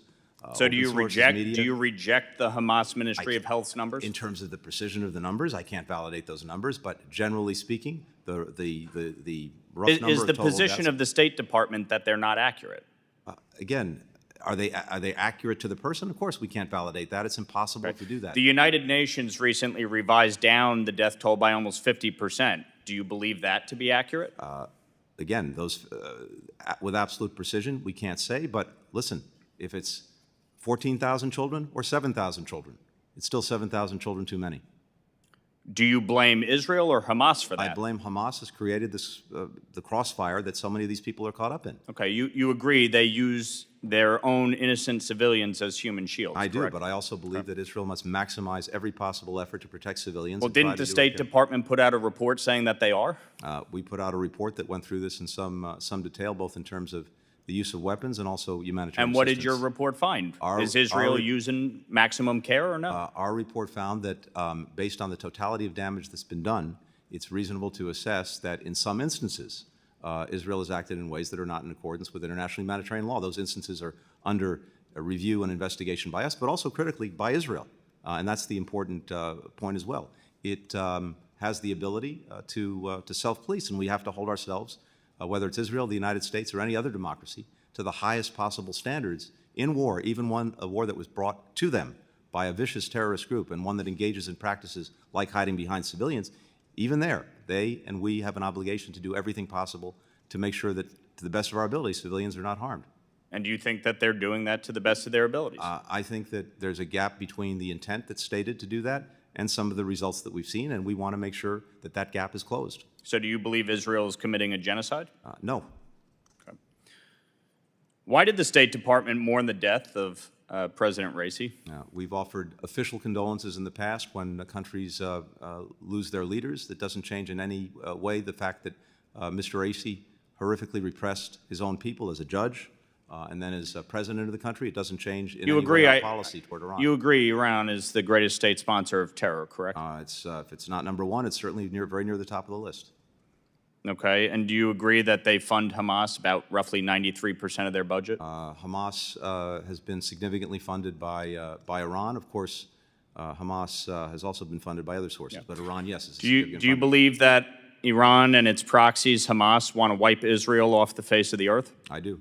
You agree that's their stated goal? That's their stated goal. You're right. Okay, so if you know that's their stated goal, number one, why would we recognize the death of the butcher of Tehran? And number two, why are you withholding weapons and making it harder for Israel to defend itself, knowing full well, as you just testified, that Iran and Hamas want to wipe Israel off the face of the earth? Yes, and we've done everything that we can do to make sure that Israel has the means to deal effectively with Hamas, including making sure October 7th never happens again. The question is, what is the best way to get an enduring resolution to the problem of Hamas? We have different views on...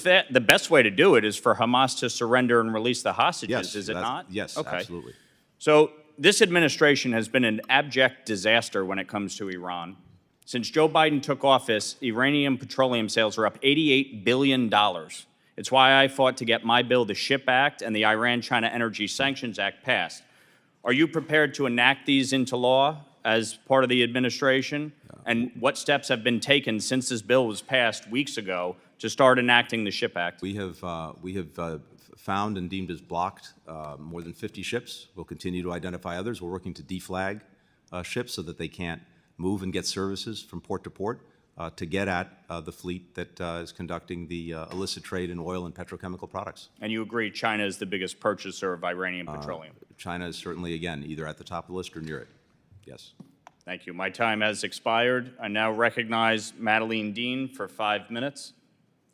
Thank you, Mr. Chairman, and thank you, Secretary Blinken, for being here today, for your years of faithful service, for your testimony, for your budget requests that I support. I wanted to just start with Ukraine. So much of the focus has been on what's the needs of today. What does Ukraine need today? And I was just there in February with other members. But I want to clear up something by way of a simple comparison and contrast. There's been a lot of criticism today about Israel and the pause by the administration on the single shipment, 1,800, 2,000-pound dumb bombs. Did that pause, does that pause put Israel at any risk of not being able to defend itself, of being short of the military equipment it requires? It does not. Not at all? No. Israel has what it needs. Yes. By contrast, as I said, I went to Ukraine in February. Right after we passed the supplemental, I could see in President Zelensky's eyes, in the generals and military members' eyes, that look of we're off the edge of desperation. Did the majority 6-month waiting to get the supplemental across, did that jeopardize Ukraine's ability to defend itself? Well, I think for whatever the reason, the 6-month delay in getting the supplemental did have real consequences on the battlefield in terms of creating an environment in which Russia could do more damage to Ukraine. Now, happily, the supplemental is there. It was approved on an overwhelming bipartisan basis. That's a very good thing. And we're working every single day to move that assistance out to the Ukrainians who need it. Absolutely, and I thank you for your leadership. I thank the Chairman McCaul for his leadership in pushing the supplemental across. I'd like to look to the future. And you from day one, and the administration from day one has said, for example, in Ukraine, what does the future look like? And rebuilding. President Zelensky in our meeting thanked us for the Repo Act, for the freezing of Russian assets with a future of using those assets for rebuilding. Mm-hmm. We met with the American Chamber. They see the extraordinary need and opportunity. You said in your remarks in Kyiv just last week, I think it was, quote, "There is one more crucial step we can take, making Russia pay for Ukraine's recovery and reconstruction. What Putin destroyed, Russia should and must pay to rebuild. It's what international law demands. It's what the Ukrainian people deserve. Our Congress has given us the power to seize Russian assets in the United States. We intend to use it," end quote. Yes. What steps has the State Department taken toward making Russia pay for reconstruction in Ukraine? What plans does State have to use those authorities granted to it? How are you working with partner nations to unlock more money? And Zelensky talked, the president spoke directly about this, that we are a model in use of the Repo Act, but we have $5 or $6 billion, whereas Europe is sitting on hundreds of billions. That's right. Can you tell us? That's exactly right. First of all, I applaud the Repo Act and appreciate the leadership in getting that done. Second, we've been using that and using our diplomacy to rally other countries, particularly the countries where these assets are located. They're the ones who ultimately have to agree to this, to enable their use. Now, we've had, I think, one initial important step forward just a couple of days ago. The European Union has now agreed that the interest generated by the sovereign assets in Europe can be used and given to Ukraine to support and to rebuild. But what we'd like to see happen now is to find a way to, in one way or another, in effect, use the principle. And one of the things that we're looking at, and I hope that by the G7 meeting that the President will attend, we can make progress on that, is to, in effect, use the principle as collateral for a loan, a bond, that would generate significant monies now for Ukraine to help it get started on the rebuild. I certainly hope so also. The principle must be used. Russia must pay for the rebuilding of Ukraine. And I know my colleague, Ms. Manning, asked you about the hostages, and I wear this. It was given to me by a hostage family. We all have met with many of the hostage families. I think of them every single day. I can't understand how the world has not come around and said, Hamas, you must release all of the hostages, living and dead. What's the clearest statement of where we stand with the hostage negotiations now? Like you, I am determined every single day to get them back home, to get them with their families. And I know the families. I've met with them many times here in the United States and Israel, as is President Biden. And we have come close, I think, to reaching agreements that would get a ceasefire and the hostages released and hopefully start a process that moves to a more enduring peace and security for Israel, for the Palestinians. But in the most recent go-around on this, Hamas did not say yes to what I thought was a very generous and appropriate proposal coming from Israel. So we continue to be at it. CIA Director Bill Burns, myself, other White House officials, working on this, working with Qatar and Egypt. We continue to have officials who are talking about this, and we will continue to make the hardest possible run at it. But in this moment, unfortunately, we do not have the agreement that we should. I thank you for your work. Godspeed, and bring home the hostages. Thank you. I thank the gentleman. I now recognize myself for 5 minutes. Mr. Secretary, I just want to pick up where Mr. Waltz left off. I couldn't have said that better. So I'm going to focus on different parts of the world. America is less free, less safe, more burdened by debt under, frankly, your leadership in this administration's. That's really, unfortunately, the macro trend since the end of the Cold War. We really haven't managed it well. And part of the reason is China has really responded to the end of the Cold War just fine. They've really focused on China's national security, and they've managed to be at peace. The United States has focused everywhere else in the world but China. I think a lot of my other colleagues have addressed Pacific concerns, but I want to focus right here in our own hemisphere.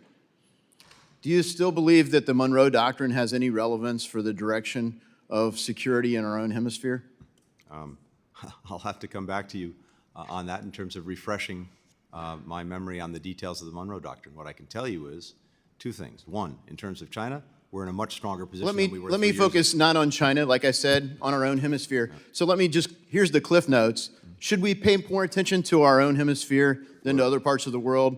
We're paying intense. Does the border with the United States and Mexico matter? It does, and I hope does the border with Guatemala and Mexico matter? Congress now will be voted on because that would improve. Does China's expansion into South America matter to the United States? Because we used to care when other countries came in to this sphere more than we cared where they went over in their own parts of the world. We've been more focused on this hemisphere than any previous administration I can think of, including, by the way, administrations I participated in.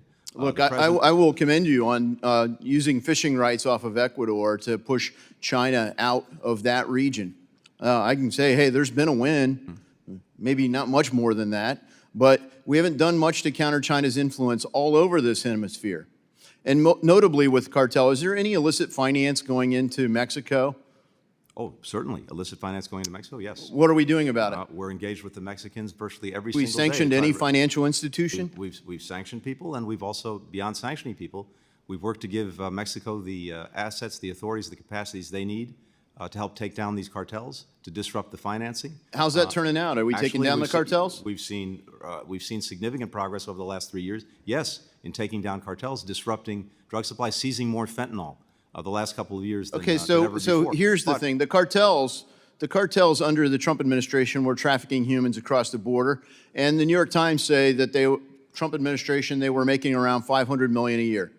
1.5 years in, so that's at the midway point from here back, the Biden administration, they said that the cartels are making over $13 billion a year smuggling people across the border.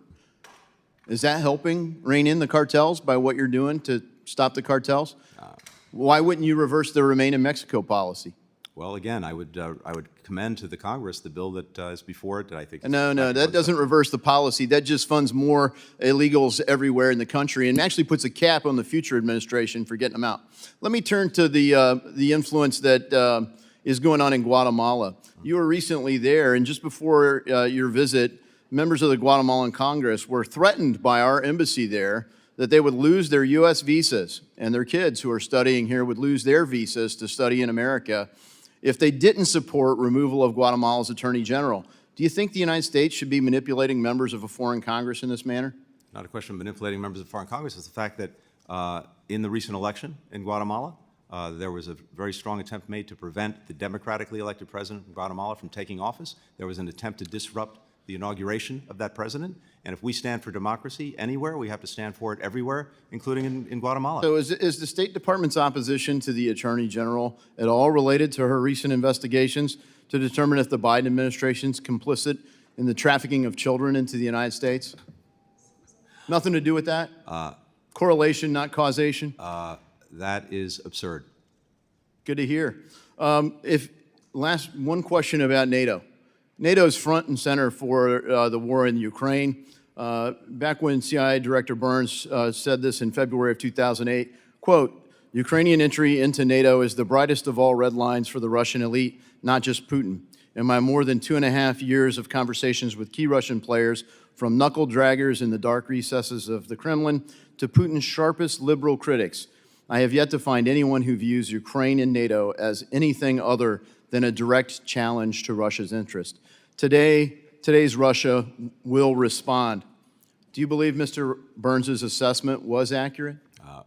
What year was that? I'm sorry? 2008. It may have been at the time. I think we've seen everything we've seen since from Russia and from Mr. Putin certainly argues in the other direction. No, it says that it's really important to them. They're literally invaded. I mean, if you look, you left Afghanistan on August 31st of 2021, and on September 1st, you entered into a strategic partnership with Ukraine to support their membership in NATO.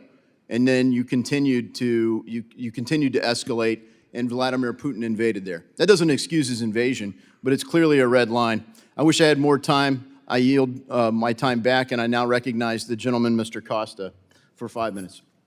Thank you very much, Mr. Chairman. I don't want to retread ground that we've already covered, although I do find it somewhat hypocritical to be Monday morning quarterbacking our situation in Ukraine when, in fact, a majority of our colleagues on the other side delayed for 5 months that assistance that Ukraine could have used at the time that would have, I think, prevented the current offensive that we see Russia taking place.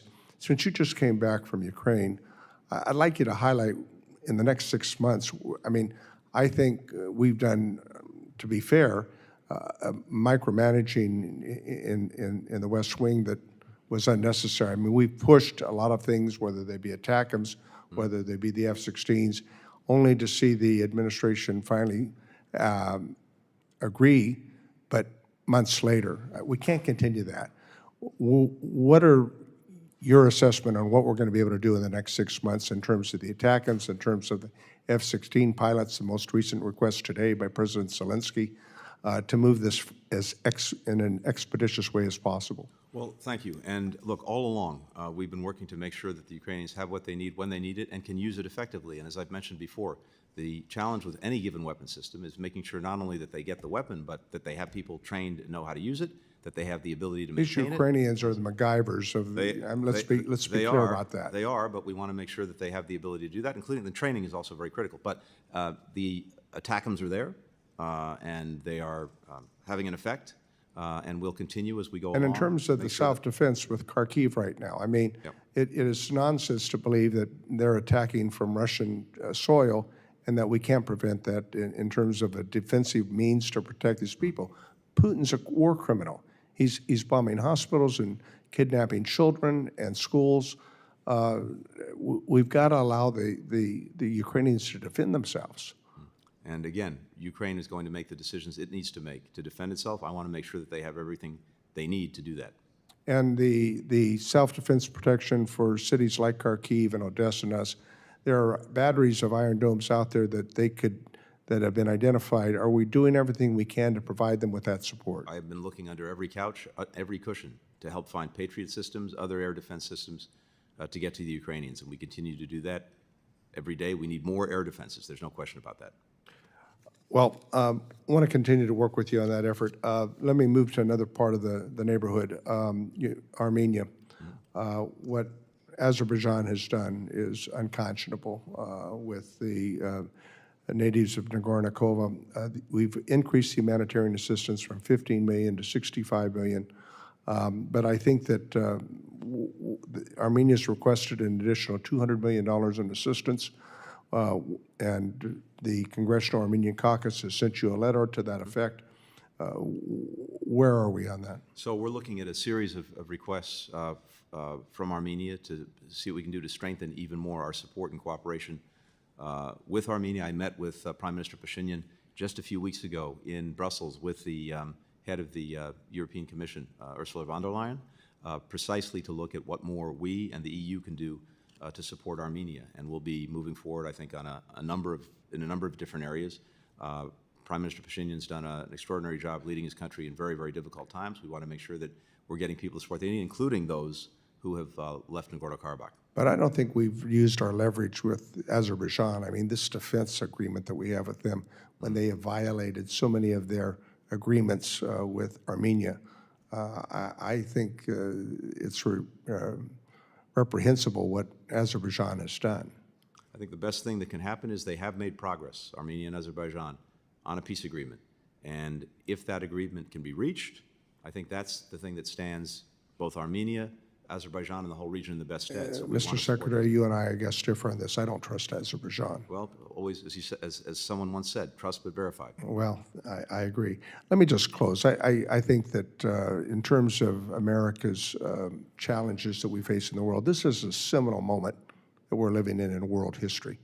Has been for the last several years. And the decisions that we make today, historians will look back 20 years from now. Hopefully we make more good decisions than poor decisions. What are your priorities in terms of the decisions we're making in the next 6 months to make sure that we make more good ones than poor ones during this seminal moment with the challenges of Russia and China and this difficult world we're living in? We want to make sure, and our budget reflects this, that we can continue what's been very successful in terms of dealing with the challenges posed by China, and that is making the necessary investments in ourselves, aligning even more closely with our allies and partners, because the combined weight that we bring to dealing with challenges posed by China when we're together is much greater than any one of us doing alone. We've had real success with that. We need to continue doing that. We need to continue the support for Ukraine so that it can deal effectively with the aggression coming from Russia, as well as help set Ukraine up for success, long-term success. To win. And win also means having a successful country, one that is militarily, economically, and democratically strong, and that can resist further aggression. And I might add, we need to work together in a bipartisan fashion. We would welcome that, as always. Thank you. Thank you. Gentleman's time has expired. I thank the Secretary for valuable testimony and members for their questions. Members of the committee, particularly those who couldn't stay here, may have some additional questions for the Secretary. We ask you to respond to these in writing. Pursuant to committee rules, all members may have 5 days to submit statements, questions, and extraneous materials for the record, subject to the length limitations. Without objection, the committee stands adjourned. Thank you, Mr. Chairman.